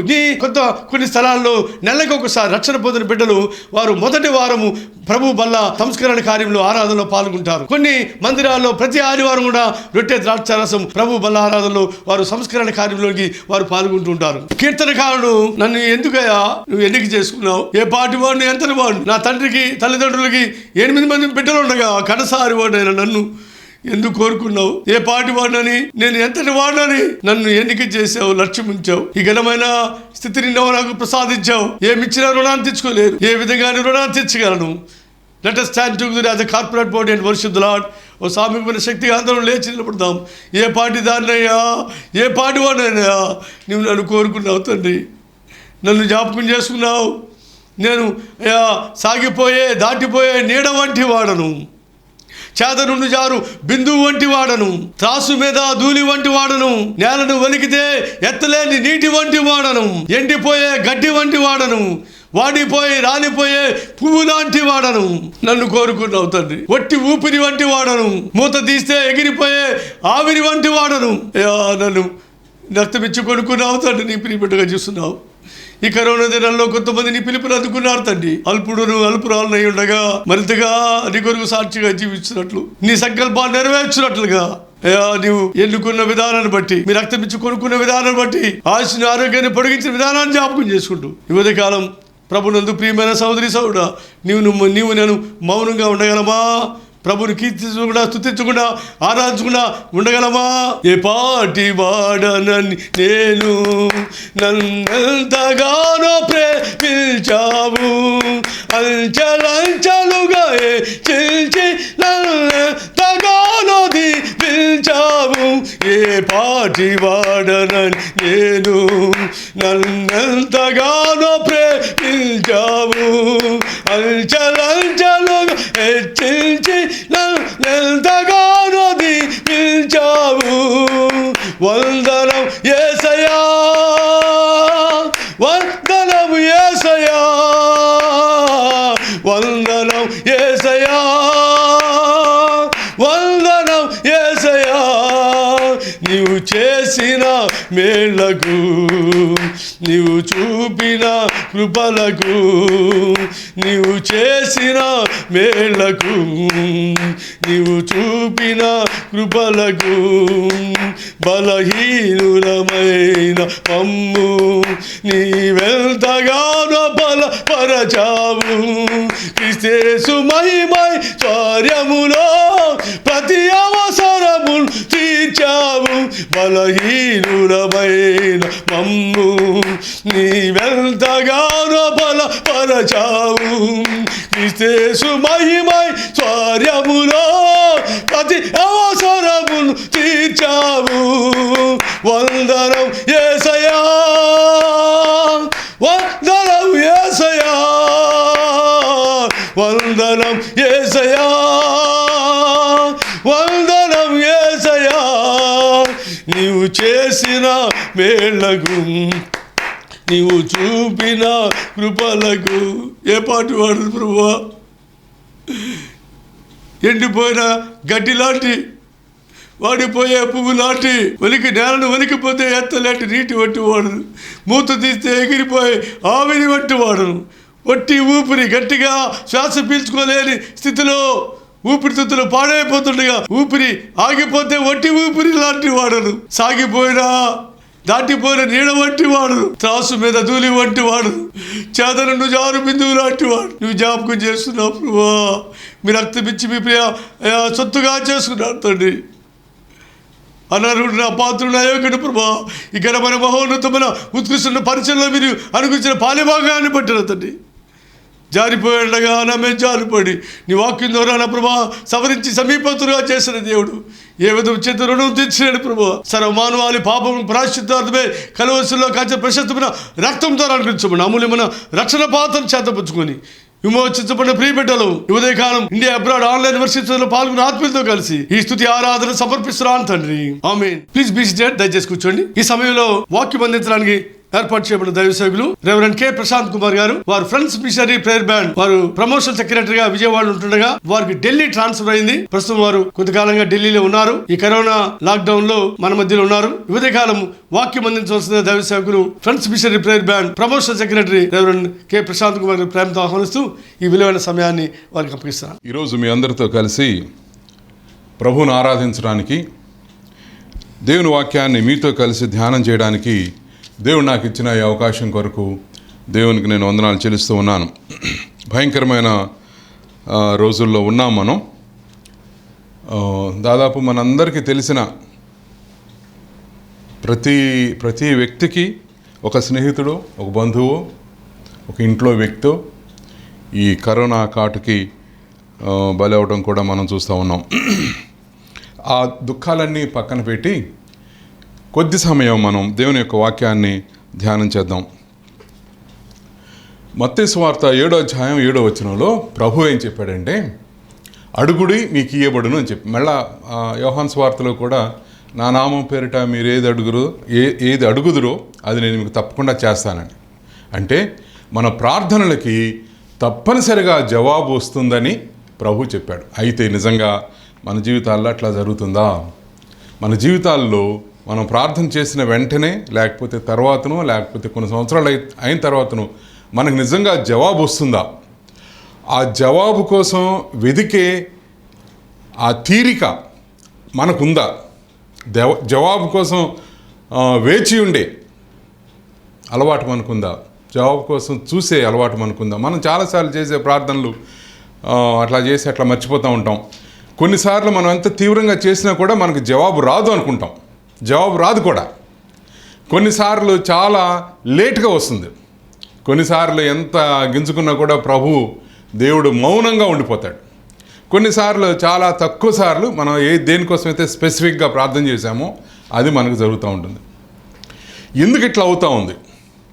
చాలాసార్లు మనం వెళ్ళి ఎంత ప్రార్థన చేసినా కూడా we see God being silent. ఆయన సైలెంట్గా అట్లా ఉండిపోవడం చూస్తూ ఉంటాం మన జీవితాల్లో. దానికి కారణం ఏంటి? ప్రధానంగా మన ప్రార్థనల్లో మనం ప్రార్థన చేసేటప్పుడు చాలామంది చాలా సిస్టమేటిక్గా 5 నిమిషాలు దీనికోసం, 5 నిమిషాలు దీనికోసం, గంట ప్రార్థనలో రకరకాలుగా అట్లా విభజించి చెప్తూ ఉంటారు. కానీ మనం చేసే ప్రార్థనలో there are so many flaws, అనేకమైన లోపాలు, లోపభూయిష్టమైన ప్రార్థనలకి జవాబు అట్లా అని చెప్తాడు. ఒక ప్రార్థనని మనం ఈరోజు ధ్యానం చేద్దాం. మార్క్స్ వార్త 9వ అధ్యాయంలో కొన్ని వచనాలు నేను చదువుతాను. మార్క్స్ వార్త 9వ అధ్యాయం. ఇది మనందరికీ తెలిసిన సంఘటనే. ఇది ప్రభువు రూపాంతరము చెందాడు. ట్రాన్స్ఫిగరేషన్ అంటాం ఇంగ్లీష్లో. ట్రాన్స్ఫిగరేషన్, రూపాంతరము చెందిన సందర్భం. ఆ సందర్భంలో మనకి 2 శబ్దాలు వినపడతాయి, 2 స్వరాలు, లేకపోతే 2 సంభాషణలు. ఒకటి పేతురు మాట్లాడింది, మరొకటి పరలోకములో ఉన్న తండ్రి అయిన దేవుడు మాట్లాడింది. సరే, నేను ఒకసారి చదివితే మీకు అర్థమవుతుంది. 2వ వచనం నుంచి 8వ వచనం వరకు, 9వ అధ్యాయం మార్క్స్ వార్త 9, 2వ వచనం నుంచి 8వ వచనం వరకు. 6 దినములైన తరువాత యేసు పేతురును, యాకోబును, యోహానును మాత్రం వెంటబెట్టుకుని ఎత్తైన ఒక కొండ మీదకి ఏకాంతముగా వారిని తోడుకొని పోయి వారి ఎదుట రూపాంతరము పొందెను. అంతలో ఆయన వస్త్రములు ప్రకాశమానమైనవియు మిగుల తెల్లనివియు ఆయను. లోకమందు ఏ చాకలియును అంత తెల్లగా చలువ చేయలేడు. మరియు మోషేయు ఏలియాయు వారికి కనబడి యేసుతో మాట్లాడుచుండిరి. అప్పుడు పేతురు, బోధకుడా, మనం ఇక్కడ ఉండుట మంచిది. మేము నీకు ఒకటియు, మోషేకు ఒకటియు, ఏలియాకు ఒకటియు 3 పర్ణశాలలు కట్టుదమని చెప్పాను. వారు మిగుల భయపడిరు గనుక తాను చెప్పవలసినదేమో అతనికి తెలియలేదు. మేఘము ఒకటి వచ్చి వారిని కమ్మగా, ఈయన నా ప్రియకుమారుడు, ఈయన మాట వినుడి అనే ఒక శబ్దము ఆ మేఘములో నుండి పుట్టెను. వెంటనే వారు చుట్టూ చూచినప్పుడు తమ యొద్దనున్న యేసు తప్ప మరి ఎవరునూ వారికి కనపడలేదు. చిన్న ప్రార్థన చేసుకుందాం. పరిశుద్ధుడైన తండ్రి, నీ వాక్యం కొరకే నీకు వందనాలు చెల్లిస్తున్నాం. మరొకసారి నీ వాక్యాన్ని మా ఆత్మల క్షేమం కొరకు మీరు ఉపయోగించవలసిందిగా మేము ప్రార్థన చేస్తున్నాం. స్వామి, వాక్యం మీది కాబట్టి పరిశుద్ధాత్మ దేవుడు మాతో మాట్లాడుతూ ఉండగా మేము శ్రద్ధగా వినడానికి, మా జీవితాలు, మా ప్రార్థనా జీవితాలు సరి చేసుకోవడానికి మీరు సహాయం చేయండి. నీకు వందనాలు, స్తోత్రాలు చెల్లిస్తున్నాం. ప్రభువా, నీకు మహిమ, ఘనత మేము ఆరోపిస్తున్నాం. క్రీస్తు పేర ప్రార్థించి వేడుకొంచున్నాం తండ్రి, ఆమేన్. రూపాంతర కొండ అంటాం. మరి ఈ కొండకి వేరే పేరుంది, కానీ యేసుప్రభు వెళ్ళిన తర్వాత it has become a mountain of, లేకపోతే హిల్ ఆఫ్ ట్రాన్స్ఫిగరేషన్. ప్రభువు రూపాంతరం చెందాడు. రూపాంతరం చెందాల్సిన అవసరం ఏంటంటే he was talking to heavenly beings. పరలోక జీవులతో, పరలోకంలో నివాసం ఉండే వాళ్ళతో యేసు ప్రభు వారు మాట్లాడబోతా ఉన్నారు. శిష్యుల్ని పైకి తీసుకెళ్ళి, శిష్యులు అంటే 12 మంది శిష్యుల్లో ఆయనకు చాలా ప్రీతిపాత్రమైన, ఇప్పుడు ఆయనకు దగ్గరగా ఉండే సన్నిహితులైన 3 శిష్యులు, పేతురు, యోహాను, యాకోబు. వీళ్ళ 3 తీసుకుని కొండ మీదకి వెళ్ళి వాళ్ళ కన్నులు ఎదుట ఆయన రూపాంతరం చెందాడు. రూపాంతరం చెందడం అంటే ఆయన యొక్క ముఖ కవళికలే కానీ, ఆయన ధరించిన వస్త్రాలే కానీ, ఆయన చర్మమే కానీ ఇదంతా కూడా మారిపోయింది. పేతురు దీని గురించి రాస్తా అంటే మార్క్స్ వార్తని ఇంకొక పేతురు సువార్త కూడా అంటారు. ఎందుకంటే మార్కు సువార్తనంతా కూడా పేతురు డిక్టేట్ చేస్తూ ఉండగా చెప్తూ ఉండగా మార్కు తన మాటల్లో దాన్ని రాశాడని చెప్పి పండితులు చెప్తారు. పేతురు ఏం చెప్తున్నాడంటే, లేకపోతే మార్కు ఏం చెప్తున్నాడంటే, ఆయన వస్త్రములు తెల్లగా అయిపోయినాయంట. ఈ లోకంలో ఉన్న ఏ చాకలి కూడా అంత తెల్లగా వస్త్రాలను చేయలేడు అని చెప్పి రాశాడు. అంత ఇంకొక చోట ఇది లూకా సువార్త 9వ అధ్యాయంలో, తర్వాత మత్తయి సువార్త 17వ అధ్యాయంలో కూడా ఈ సంఘటన వస్తుంది. ఈ సంఘటన వచ్చినప్పుడు అక్కడ ఒక చోట ఏం రాశారంటే, ఆయన వస్త్రములు వెలుగుమయమాయన, ఆయన వస్త్రం నుంచి తెల్లటి దగదగ వెలుగు వస్తూ ఉంది. శిష్యులు నోట మాట లేనట్టుగా చూస్తూ ఉన్నారు. అంతకుముందు నిద్రపోయారు, ఒకలాంటి మత్తు కమ్మింది వాళ్ళని. లేచి చూసేసరికి ప్రభు రూపాంతర స్థితిలో ఉన్న ప్రభువుని వాళ్ళు చూశారు. గబాలన వాళ్ళకి ఆయన ప్రక్కనే మోషే ఏలియాలు కనపడ్డారు. మోషే ఏలియాలు వాళ్ళిద్దరు మోషే ఏలియాలని వీళ్ళకెలా తెలిసింది? వాళ్ళు కూడా తెల్లగా వెలిగిపోతూ ఉంటుంటారు. ఏ దేవదూత అనుకోవచ్చు కదా, అనుకోలా. ఎందుకంటే వీళ్ళకి ఆల్రెడీ వీళ్ళ మనసుల్లో మోషే ఇలా ఉంటాడు, ఏలియా ఉంటాడు, ఏలియా ఇలా ఉంటాడని అనే వాళ్ళ చిత్రాలు లేకపోతే వాళ్ళ ముఖాలు వాళ్ళ మనసులో ఒకవేళ ఉండుంటాయి. ఆ చరిత్ర మనం చదివినట్టయితే ఎక్కడో ఎవరో బొమ్మ వేసి ఉంటారు, ఇది మోషే ఇది, లేకపోతే పరిశుద్ధాత్మ దేవుడు వాళ్ళ హృదయాల్లో చెప్పుంటాడు ఇది మోషే ఇది ఏలియా అని. లూకా సువార్తలో ఏముందంటే, లూకా సువార్త 9వ అధ్యాయంలో వారు ఆయనతో ఆయన నిర్గమమును గురించి మాట్లాడుతుండరి అని ఉంటుంది. నిర్గమం అంటే ఆయన వెళ్ళిపోవడం, ఆయన ఈ లోకాన్ని విడిచిపెట్టి వెళ్ళిపోవడం అంటే శిలువ శ్రమలు, మరణము, పునరుద్ధానము, ఆరోహణం, వీటి గురించి ప్రభువుతో వాళ్ళిద్దరూ చర్చిస్తూ ఉన్నారు. ప్రభువు రూపాంతరం చెందాడు. అది వాళ్ళు చూసిన తర్వాత పేతురు ఒక చిన్న అభ్యర్థన చేశాడు ప్రభువుకి. ఇది ప్రార్థన అనుకుందాం, పేతురు ప్రార్థన ఏంటంటే, ఒక ప్రార్థన ఏంటంటే, బోధకుడా మనం ఇక్కడ ఉండడం మంచిది. ఇది సలహా లాంటి ప్రార్థన. చాలాసార్లు దేవుడికి మనం సలహాలు ఇస్తూ ఉంటాం, సూచనలు చేస్తూ ఉంటాం, ఇలా చేయి ప్రభు, అలా చేయి ప్రభు, ఇలా చేస్తే మంచిది, అలా చేస్తే మంచిది. మన హృదయాల్లో ఇలా చేస్తే మంచిది, అలా చేస్తే మంచిది అని చెప్పి మన మనసులో ఉన్న దాన్ని బట్టి మనం ప్రభువుకి సూచనలు ఇస్తూ ఉంటాం. పేతురు ఒక సూచన చేశాడు. ఏంటంటే, ఒకటి కాదు, చాలా, ఇదంతా సూచన లాంటి ప్రార్థన. మనం ఇక్కడ ఉండడం మంచిది, మేము నీకు ఒకటియు, మోషేకు ఒకటియు, ఏలియాకు ఒకటియు, మొత్తం 3 పర్ణశాలలు అంటే గుడారాలు, ఈ కొండ మీద ఉండిపోదాం, చల్లగా ఉంది. దానికి తోడు వీళ్ళిద్దరూ వచ్చారు. ఇక్కడి నుంచి పరలోకానికి ట్రాఫిక్, పరలోకం నుంచి రావడం, పరలోకానికి వెళ్ళడం, ఇంత జరుగుతూ ఉంటుంది. కాబట్టి ఈ కొండ మీదే మనం ఉండిపోదాం, మీ ముగ్గురికి ఒక్కొక్కళ్ళకి ఒక్కొక్క గుడారం మేము కడతామని చెప్పి పేతురు సూచనలు చేశాడు, పేతురు ప్రార్థన చేశాడు. ఓ భక్తుడు ఏమన్నాడంటే, beware of what you pray because God May grant it. ఇది ఎందుకు ఇట్లా చేసి ఈ ప్రార్థన ఎట్లా వచ్చిందంటే, పేతురు నోట్లో నుంచి 6వ వచనంలో, వారు మిగుల భయపడిరు కనుక తాము చెప్పవలసినదేమో అతనికి తెలియలేదు, తాను ఏం చెప్తున్నాడో అతనికి తెలియలా. అంటే ప్రార్థన చేసేటప్పుడు తెలియకుండానే చేసేస్తా ఉన్నాడు. జ్ఞానయుక్తమైన ప్రార్థన కాదు ఇది, ఒక సిస్టమేటిక్ ప్రార్థన కాదు, నోట్లోంచి ఏది వస్తే అది అనేయడం. దేవుని సన్నిధిలో ప్రార్థన జ్ఞానయుక్తంగా చేయాలి. ఇంతకుముందు నేను చెప్పిన ఆ వ్యక్తి ఏం చెప్పి, beware of what you pray, నువ్వేం ప్రార్థన చేస్తున్నావో జాగ్రత్త పడు, ఎందుకంటే గాడ్ మే గ్రాంట్ ఇట్ అన్నాడు. దేవుడు ఒకవేళ ఇస్తాడేమో, నువ్వు ప్రార్థన చేసిన దాన్ని ఇస్తాడేమో, జాగ్రత్త పడు.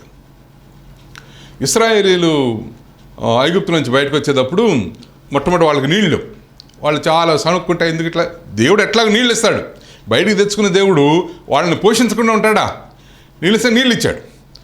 తర్వాత వాళ్ళకి ఆ అడవుల్లో ఆహారం లేకపోతే అక్కడ మళ్ళీ సనగడం మొదలుపెట్టారు. అప్పుడు దేవుడు మన్నాని ఇచ్చాడు. ఆ తర్వాత ఏంటి, మన్నా తింటా వాళ్ళకి విసుగు పుట్టి, మేము మాంసం తినలేదు, ఐగుప్తులో ఉన్నప్పుడు ఎంత మాంసం తినాం, రోజు మాకు ఇంట్లో మటన్ కూర అని. దేవుడు చాలా విసిగిపోయి ఆకాశంలో రకరకాల పక్షుల్ని, పూరేళ్ళు అనే పక్షుల్ని తీసుకొచ్చి డమాలను వాళ్ళ మధ్యలో పడేశాడు.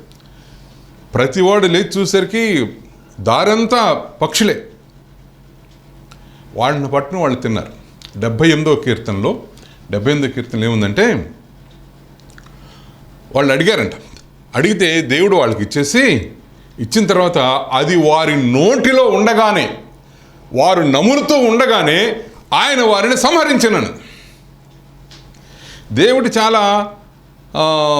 చాలా రోషము కలిగిన, చాలా ఉగ్ర స్వభావి అయిన దేవుడు. తన బిడ్డలు పదే ప్రార్థన చేస్తాడు, పదే అరే తీసుకొని ఇచ్చేస్తాడు. కానీ అది నీకు ప్రమాదహేతు అవుతుంది, అది నీకు అపాయకరమైనది అవుతుంది.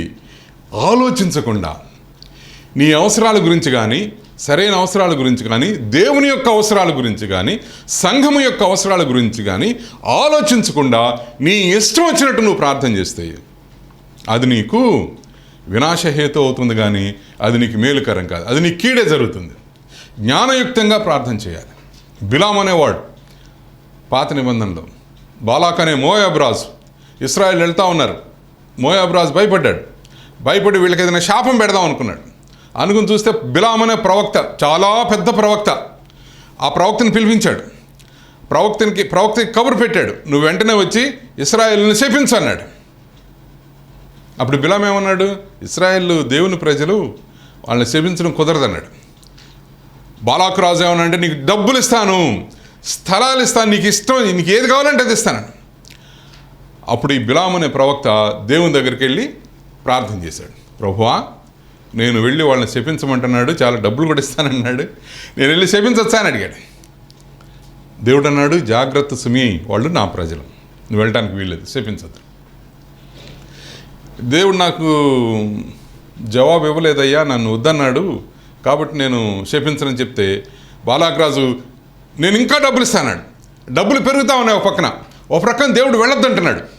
ఈ సంభాషణ జరుగుతూ ఉండగా మళ్ళీ ఇంకొకసారి వెళ్ళి 2-3 సార్లు వెళ్ళి, ప్రభువా నన్ను వెళ్ళమంటావా, వాళ్ళని శపించమంటావా అంటే చివరికి దేవుడు ఏమన్నా అంటే, సరే పో శపించన్నాడు. వీడు వెళ్ళాడా, ఈ ప్రవక్త కొండ మీద తీసుకెళ్ళాడు. రాజు చూడు జనాలు ఎట్లా ఉన్నారు, 10 లక్షల మంది, శపించాడు. ఆడు శపించడానికి నోరు తెరిస్తే నోట్లో నుంచి ఆశీర్వాదాలు వచ్చినాయి. అతనికి తెలియకుండా దీవెనలు వస్తూ ఉన్నాయి దేవుని ప్రజల మీదకి. దేవుని చిత్తం తెలుసుకోకుండా, దేవుని యొక్క ప్రణాళికలు తెలుసుకోకుండా నువ్వు ప్రార్థన చేస్తే సమాధానాలు ఎట్లాగా ఉంటాయి. తర్వాత బిలాము జీవితం ఏమైందంటే, తర్వాత జరిగిన యుద్ధంలో, మోయాబు వాళ్ళతో జరిగిన యుద్ధంలో ఇశ్రాయేలీయులు ప్రత్యేకంగా వెళ్ళి బిలామును పట్టుకుని చంపేశారు. వాడిని ప్రత్యేకంగా చంపేశారు, వదిలిపెట్టల.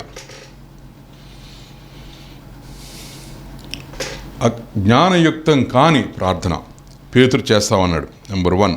నెంబర్ 2, పేతురు చేసిన ప్రార్థనలో రెండవ లోపం ఏంటంటే, ఇతను యేసు ప్రభువుని, మోషేని, ఏలియాని సమానంగా చూస్తామన్నాడు. యేసు ప్రభువుని, మోషేని, ఏలియాని ఒకవేళ గుడారమే కట్టాల్సి వస్తే యేసు ప్రభు ఒక గుడారం నుండి వీళ్ళిద్దరు ఇంకో గుడారం ఉంటారా? ఉండరు. వీళ్ళిద్దరు ఏం చేస్తారంటే, ప్రభు గుడారం ముందు మేము సేవకులుగా ఉండడమే మాకు చాలా ధన్యత అని చెప్తారు వీళ్ళు. పేతురు ఎంత అజ్ఞానంగా ప్రార్థన చేస్తున్నాడు చూడండి. చాలాసార్లు మనం ఏం చేస్తామంటే, వ్యక్తుల్ని దేవుడు స్థాయిస్తాం. ఈ రోజుల్లో జరుగుతున్న ఈ వ్యక్తి పూజ అనేది, వర్షిప్ చేయడం వ్యక్తుల్ని. మా పాస్టర్ గారు దేవుడు లాంటివాడండి అంటాం. మా పాస్టర్ గారు దేవుడితో సమానం అంటారు కొంతమంది హీఈస్ నెక్స్ట్ టు జీసస్ అంటారు. ఇవన్నీ కూడా దైవ దోషంలో తప్పించి ఇంకేం కాదు. దేవునికి సరి అయిన ఆయన ఈజ్ ఎ ట్రాన్సెండెంట్ గాడ్, అన్నిటికీ పైనున్న దేవుడు, అన్నిటికన్నీ ఉన్నతమైన, ఉత్తమమైన, సర్వోన్నతమైన దేవుడు. ది ఎమినెన్స్ ఆఫ్ గాడ్ అనే ఒకటి ఉంది. అంటే ఆయన సర్వోత్కృష్టత, సర్వోన్నత, అన్నిటికంటే ఉన్నతమైన దేవుడు. ఆ కొలస్సీ పత్రికలో 2వ అధ్యాయం 1 నుంచి 15 వరకు చదివినట్లయితే అక్కడ దాన్ని క్రిస్టలాజికల్ హిమ్ అంటాం. అంటే క్రీస్తుని గురించిన కీర్తన. అది చాలా థియలాజికల్గా, వేదాంతపరంగా చాలా అద్భుతమైన ఆ వాక్య భాగం. అందులో క్రీస్తు యొక్క దైవత్వం గురించి పౌలు రాస్తాడు. చాలా అద్భుతమైన భాషలో క్రీస్తు యొక్క దైవత్వం గురించి రాస్తాడు. ఆయన దేవుడు. ఈ రోజుల్లో ఎట్లా ఇష్టం వచ్చినట్టు మాట్లాడడం, వ్యక్తి పూజ పెరిగిపోతూ ఉంది. పెరిగిపోవడానికి కూడా కారణాలు ఉన్నాయి. ఎందుకంటే వాళ్ళు అట్లా భ్రమింపజేస్తూ ఉంటారు. ఈ దైవజనుడు అని పేరు పెట్టుకున్న వాళ్ళు ఈ మధ్య ఈ గొప్ప దైవజనుడు అనే మాట కూడా వచ్చింది. గొప్ప దైవజనులు ఎవరు ఉంటారండి? మనందరం కూడా భయంకరమైన పాపం చేసి పతనం అయిపోయి, దేవుడంటే ఎవరో కూడా తెలుసుకోలేని, మంచి విషయాలు చేయలేనంత భయంకరమైన పతనావస్థలో ఉన్నప్పుడు యేసు ప్రభు వారు తన కృప చొప్పున కిందకు వచ్చి మనల్ని రక్షించుకుని పైకి లేపాడు. అంతే, అదే మన ఐడెంటిటీ, అది మన గుర్తింపు. ఎక్కడి నుంచి వచ్చారు? గొప్ప దైవజనుడు. ఎక్కడ ఉంది గొప్పతనం? దేవునిలోనే ఉంది. దేవుడే గొప్పవాడు, గొప్ప దైవము. ఆ గొప్ప దైవానికి చెందిన జనులం మనం. కాబట్టి మనందరం కూడా గొప్ప దైవజనులే, గొప్ప దైవ జనులం.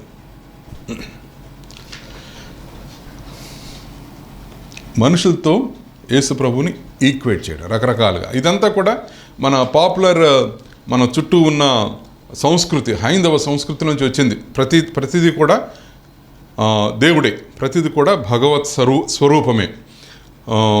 మనకు ఉంది కదా, ఇంటి తల్లి తండ్రి, మాతృదేవోభవ, పితృదేవోభవ, ఆచార్య దేవోభవ, ఆ దేవోభవ, ఈ దేవోభవ, అందరు దేవుళ్ళే.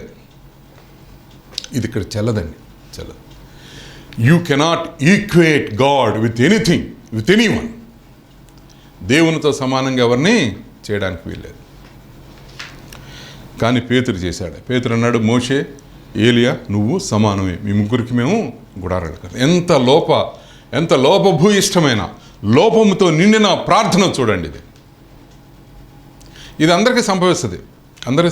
ఎందుకంటే మనకు కూడా అనిపిస్తుంది కొన్నిసార్లు, కొన్ని సంఘాల్లోనూ కొన్ని చోట్ల మనం వాక్యం వింటూ ఉంటుంటే, బలంగా వాక్యం వస్తూ ఉంటుంటే ఒకలాంటి ట్రాన్స్లోకి, ఒకలాంటి మైకం లాంటి ఒక పరిస్థితిలోకి ప్రజల్ని తీసుకెళ్ళినప్పుడు మనం ఏంటంటే దేవుని సన్నిధిలో ఉన్నప్పుడు మానసికంగా బలంగా ఉండాలి. ఎక్కడైనా సరే ఇవన్నీ కూడా మనం బయట చూసే ఇవన్నీ కూడా మానసికంగా చాలా బలహీనంగా ఉన్నప్పుడు రకరకాలైన వెలుగులు కనపడతాయి. మనం అనుకుంటాం అది దేవుడు వెలుగు అనుకుంటాం. దేవుడు వెలుగు కాదు, సైతాను వెలుగు కూడా ఉంది. ఎక్కువ చోట్ల సైతాను వెలుగే ఉంది. రకరకాల వెలుగు చూస్తుంటే ఈ మానసికంగా బలహీనమైన మనం, సైద్ధాంతికంగా అంటే సిద్ధాంతపరంగా బలహీనంగా ఉన్న మనం ఏ వెలుగు ఎక్కడి నుంచి వస్తుంది ఎట్లా చెప్పగలం? మనం ఎట్లా చెప్పగలం? యోహానే ఈ తప్పు చేశాడు. యోహాన్ అంటే ఎవరు? యేసు ప్రభుతో 3 సంవత్సరాలు తిరిగి జీవించినవాడు, యేసు ప్రభుని కౌగిలించుకున్నవాడు, యేసు ప్రభు రొమ్మును ఆనుకున్నవాడు, యేసు ప్రభు దగ్గర నుంచి ఆ మాటలన్నీ విని ఆ థియాలజీ అంతా కూడా యేసు నోటి నుంచి ప్రత్యక్షంగా విన్న యోహాను ప్రకటన గ్రంథానికి వెళ్తే, ప్రకటన గ్రంథంలో 18వ అధ్యాయంలో 19వ అధ్యాయంలో గొర్రెపిల్ల వివాహం గురించి చెప్పేటప్పుడు చెప్పే ఆ సందర్భంలో చిట్ట చివరిలో ఇదంతా కూడా దేవదూత వివరిస్తూ ఉంటాడు. దూత, పరలోకం నుంచి వచ్చిన దూత యోహానుకు వివరిస్తూ ఉంటుంటే యోహాను ఒక్కసారిగా ఆ వివరణ అంతా అయిపోయిన తర్వాత ఆ దూత ముందు సాగిలి పడతాడు. దూత అంటాడు, ఇదేంటి బాబు నువ్వు నాకు సాగిలి పడుతున్నావు? నేను కూడా నీ సహదాసుణ్ణి, మన ఇద్దరం కలిసి దేవునికి నమస్కారం చేయాలి, దేవునికి నమస్కారం చేయాలని చెప్పి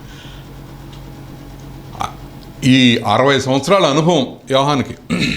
అంత గొప్ప భక్తుడు. నిజానికి యోహాన్ అంత భక్తుడు ఇంకెవరు లేరు అసలు ప్రపంచం. అట్లాంటి యోహాను భక్తుడే ఒక దేవదూత ముందు సాగిలపడ్డాడంటే దీని అర్థం ఏంటి? ఇలా చెప్పిన తర్వాత కూడా మళ్ళీ 22వ అధ్యాయంలో మళ్ళీ ఇంకోసారి సాగిలపడతాడు.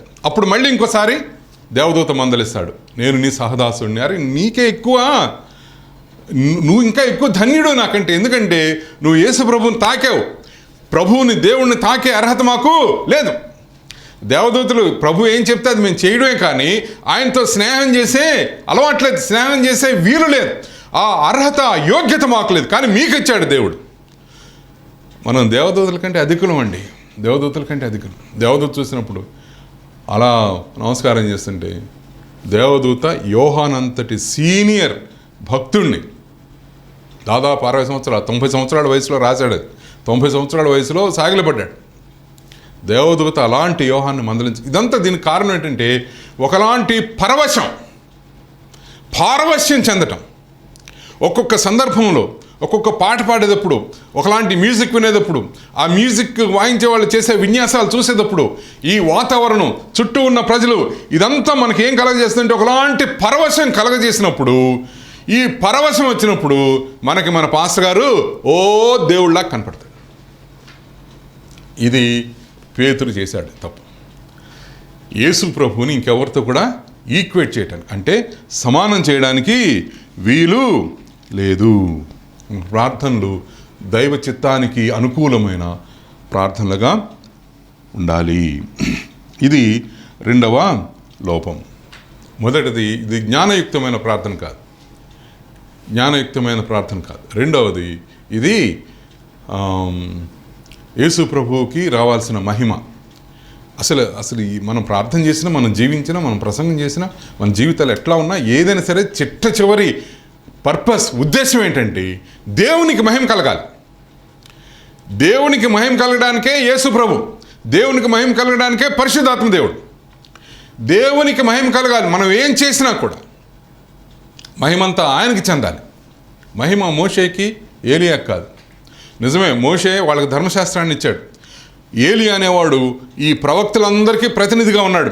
ఏలియాకు ముందు ఉన్న వాళ్ళకి, ఉన్న భక్తులకి ప్రవక్తలు అని పేరు పెట్టారు, కానీ వాక్యంలో ఉంది. కానీ నిజానికి ప్రవక్తలను పెడితే వాళ్ళందరూ అత్యంత టవరింగ్ ఫిగర్, అత్యంత ఎత్తుగా కనపడే వ్యక్తి ఏలియా. ఏలియాతోనే ఈ ప్రవక్తల ట్రెడిషన్ అంటాం, ప్రవక్తల యొక్క ఈ ఆచారము, వ్యవహారము. ప్రవక్తలు అంటే ఎట్లా ఉండాలి, వాళ్ళకు స్కూళ్ళు ఉంటాయి, వాళ్ళకి ట్రైనింగ్స్ ఉంటాయి. ఇవన్నీ కూడా ఎక్కడ ప్రారంభమైందంటే ఏలియాతో ప్రారంభమైంది. కాబట్టి ధర్మశాస్త్రానికి ప్రతినిధిగా మోషే వచ్చాడు, ప్రవచనాలకు ప్రతినిధిగా, ప్రవక్తలకు ప్రతినిధిగా ఏలియా వచ్చాడు. వాళ్ళిద్దరూ కలిసి ప్రభుతో మాట్లాడుతున్నారు. దీని అంత అర్థం ఏంటంటే ఇవన్నీ కూడా, ధర్మశాస్త్రము, ప్రవచనాలు అన్నీ కూడా ప్రభువులో నెరవేరబోతా ఉన్నాయి. ప్రభువు యొక్క మరణంలో, ప్రభువు యొక్క పునరుద్ధానంలో, ప్రభువు యొక్క ఆరోహణంలో ధర్మశాస్త్రము, ప్రవచనాలన్నీ కూడా సంపూర్ణంగా they are going to be fulfilled, నెరవేరబోతా ఉన్నాయి. దానికి సూచనగా వాళ్ళిద్దరిని దేవుడు పంపించాడు. అంటే ఏంటి అది నేను మీకు తర్వాత ఇంకా వివరిస్తాను. కాబట్టి మన జీవితాల్లో మనం ఏం చేసినా కూడా మన ప్రార్థన కూడా దేవునికి మహిమ తెచ్చేట్టుగా ఉండాలి. దేవుడు ఒక్కడే సర్వోన్నతుడు, ఆయన ముందు మాత్రమే మనం సాగిలపడాలి. ఇది రెండవ లోపం. మూడవ లోపం ఏంటంటే ఈ ప్రార్థనలో, మూడవ లోపం 5వ వచనంలో, అప్పుడు పేతురు 5వ వచనంలో, బోధకుడా మనం ఇక్కడ ఉండడం మంచిది. నిజానికి వాళ్ళు అక్కడ ఉండడం మంచిది కాదు అనేసాడు. బోధకుడా మనం ఇక్కడ ఉండడం మంచిది. ఈ ఫెలోషిప్లో, ఈ సంతోషంలో, ఈ గానా బజానా, ఈ పాటలు, ఈ క్వైర్లు, ఈ వాక్య ధ్యానాలు, ఈ ఫెలోషిప్లు, నవ్వుకోవటాలు, మాట్లాడుకోవటాలు, పిక్నిక్ వెళ్ళటాలు, కలిసి భోజనం చేయడం, ఈ ప్రేమామయమైన ఈ వాతావరణం, ఇక్కడ ఉండడం మంచిది. It is good to be here, it is good to be here. ప్రభు అనంటే it is not good to be here. ఇక్కడ ఉండడం మంచిది కాదు. ఎందుకంటే బయట ఇంకొక ప్రపంచం ఉంది. ఈ రూపాంతర కొండ కింద ఒక సిట్యువేషన్, ఒక పరిస్థితి ఉంది. భూమి మీద ఒక పరిస్థితి ఉంది. ఏంటంటే ప్రజలందరూ కూడా నాశనం అయిపోతూ ఉన్నారు, నరకానికి వెళ్తూ ఉన్నారు. నేను రావడానికి ప్రధానమైన ఉద్దేశం ఏంటంటే నశించిన దానిని వెదకి రక్షించడానికి వచ్చాను. కాబట్టి నేను కొండ మీద ప్రసంగాలు చేసుకుంటాను, కొండ మీద రూపాంతరం చెందుతాను, కొండ మీద మోషే ఏలియాలతో మాట్లాడతాను, అది చేస్తాను, ఇది చేస్తాను. నేను ఉండలేను. సంఘం అనేది కొండ దిగి రావాలి. ఎక్కడికి రావాలి? మనం కింద 14వ వచనం చూసినట్లయితే అక్కడ మూగ దెయ్యం పట్టిన ఒక పిల్లోడిని తీసుకొచ్చారు. వాడికి ఆ దెయ్యం పోటల. అప్పటికే అక్కడున్న మిగిలిన 9 మంది శిష్యులు ప్రార్థన చేస్తే పోటల. వాడు కింద పడి గిలగిల కొట్టుకుంటూ ఉన్నాడు. ఈ లోకమంతా కూడా అవసరాలతో నిండిపోయి రకరకాలైన శారీరక సంబంధమైన, మానసిక సంబంధమైన, ఆత్మ సంబంధమైన అవసరాలతో నిండిపోయి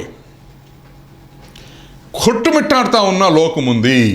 మనం కొండ మీద ఉండడానికి మనకి పర్మిషన్ లేదు. మన సంఘాల్లోనే మనం ఉండిపోయి, సంఘాల్లోనే అభివృద్ధి చెందుతా, సంఘాన్ని అభివృద్ధి చేసుకుంటూ దానికి అవకాశం లేదు. మనం బయట లోకంలోకి వెళ్ళాలి. మనం ఇక్కడ ఉండడం మంచిదంటే ప్రభు వెంటనే ఇక్కడ ఉండడం మంచిది కాదు. We have to go there. There is a situation. అక్కడ ఒక పరిస్థితి ఉంది. కష్టాలు ఉన్నాయి, కన్నీళ్ళు ఉన్నాయి, బాధలు ఉన్నాయి. అన్నిటికీ మించి ఈ అజ్ఞానము, ఆత్మ సంబంధమైన అజ్ఞానం అనే అంధకారంలో కొట్టుమిట్టాడుతూ ఉన్నారు. వాళ్ళ దగ్గరికి వెళ్ళాలి మనం, వాళ్ళకి చెప్పాలి మనం.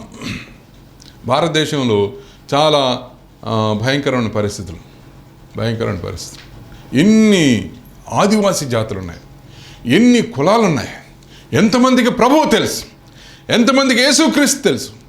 ఎంత నిరాశ అసలు నిజానికి ప్రస్తుత రోజుల్లో చూసుకున్నట్లయితే, బయట నుంచి ఎవరైనా చూసినట్లయితే, లేకపోతే ఎక్కడ ఇంకో గ్రహంలో చూసినట్లయితే, ప్రపంచంలోని అన్ని దేశాలు తర్వాత భారతదేశం చూస్తే భారతదేశానికి ఇక నిరీక్షణ లేదు. There is no hope for India. No hope for India. పాలితులని అనగా ప్రజల్ని పట్టించుకొని ప్రభుత్వాలు ఇవి. ఎట్లా పోయినా సరే అధికారం మాత్రం మా చేతిలో ఉండాలి అని చూసే ప్రభుత్వాలు, కరడుగట్టిన హృదయాలు, ఈ నిరీక్షణ లేని, ఎట్లాంటి ఆశ లేని, రేపటి మీద ఆశలు చచ్చిపోయిన ఈ సమాజానికి యేసు ప్రభు కావాలి. యేసు ప్రభు ఇచ్చే వెలుగు కావాలి. వాళ్ళు అంధకారం నుంచి బయటికి రావడానికి ఆ వెలుగు కావాలంటే యేసు ప్రభు వాళ్ళ మధ్యలోకి వెళ్ళాలి.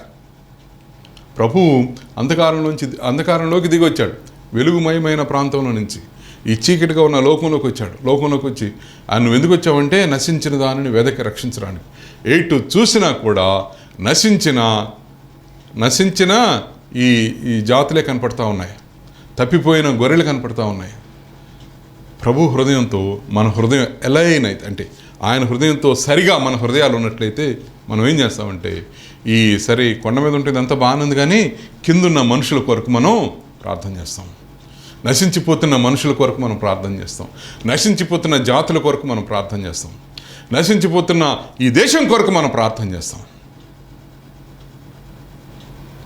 ప్రార్థన యొక్క ప్రధాన ఉద్దేశం ఒకటి చెప్పాను కదా, ఒకటి ఏంటంటే దేవునికి మహిమ, రెండవది నశించిపోతున్న ప్రజల. ఎందుకంటే ప్రభువు యొక్క ఈ లోకానికి వచ్చిన ఆ ఉద్దేశమే అది. దాన్ని పట్టించుకోకుండా మనం ఏం చేస్తాం, చాలా అజ్ఞానంగా అది కావాలి, ఇది కావాలి, ఇది కావాలి, అవన్నీ మీకు మొదట మీరు దేవుని రాజ్యమును ఆయన నీతిని వెదకుడి, అప్పుడు ఇవన్నీ మీకు అనుగ్రహింపబడును అన్నాడు ప్రభు. మొదట దేవుని రాజ్యాన్ని వెతకండి. దేవుని రాజ్యాన్ని వెతకడం అంటే అర్థం ఏంటంటే దేవుని రాజ్యాన్ని ఈ లోకంలో ప్రతిష్ఠింపజేయడం, దేవుని రాజ్యాన్ని ఈ లోకంలోకి తీసుకురావడం, దేవుని రాజ్యాన్ని విస్తరింపజేసుకుంటూ వెళ్ళడం. గుజరాత్కి వెళ్దాం, రాజస్థాన్కి వెళ్దాం, జార్ఖండ్కి వెళ్దాం, బీహార్కి వెళ్దాం. ఆయా రాష్ట్రాల్లో ఎక్కడైతే సువార్తకి అతి వేగంగా గ్రామాల్లో సువార్తకు తలుపులు మూత పడుతున్నాయో అక్కడికి వెళదాం. ఒకప్పుడు చక్కగా మిషనరీలు వెళ్ళి పనిచేసిన గ్రామాలు, మిషనరీలను ఆదరించిన గ్రామాలు, ఆహ్వానించిన గ్రామాలు ఇప్పుడు మీరు రావద్దంటున్నాయి. క్రైస్తవ వర్క్ ఇక్కడ జరగడానికి వీల్లేదు. క్రీస్తును మోసుకుంటూ వచ్చేవాళ్ళు ఇక్కడ రావడానికి వీల్లేదు. ఎవరైనా మా గ్రామంలో క్రీస్తు నమ్ముకున్న ఆ కుటుంబాలుంటే వాళ్ళు మేము వెలివేస్తాం. చీకటి కాలము వచ్చుచుండే కృపకాలము ఉపయోగించు అనే పాట ఉంది. దాదాపు 50-60 సంవత్సరాల క్రితం రాసిన పాట. ఎంత ప్రవచనాత్మకమైన పాట చూడండి. ఆయన చెప్పిన ఆ ప్రవచనం ఇప్పుడు నెరవేరుతూ ఉంది. ఆ పాట చీకటి కాలం వచ్చేస్తూ ఉంది. ఇట్ ఈస్ సో, కొన్ని చోట్లకు వచ్చేసింది, చీకటి కాలం వచ్చేసింది. కృపకాలాన్ని మనం ఉపయోగించుకోవాలి. కృపకాలాన్ని ఇప్పటికి కూడా ఉపయోగించుకోవట్లా. మన వ్యవహారాలు, మన పనులు, మన కష్టాలు, మన నష్టాలు, మన దుఃఖాలు, మన సొంత ప్రార్థనలు, లోపభూయిష్టమైన ప్రార్థన. ఈ ప్రార్థనలో 3 లోపాలు చూసాం మనం. మొదటిది జ్ఞానయుక్తమైన ప్రార్థన కాదు. తాను చెప్పవలసినదేమో అతనికి తెలియలేదు. హడావుడి ప్రార్థనలు వద్దు.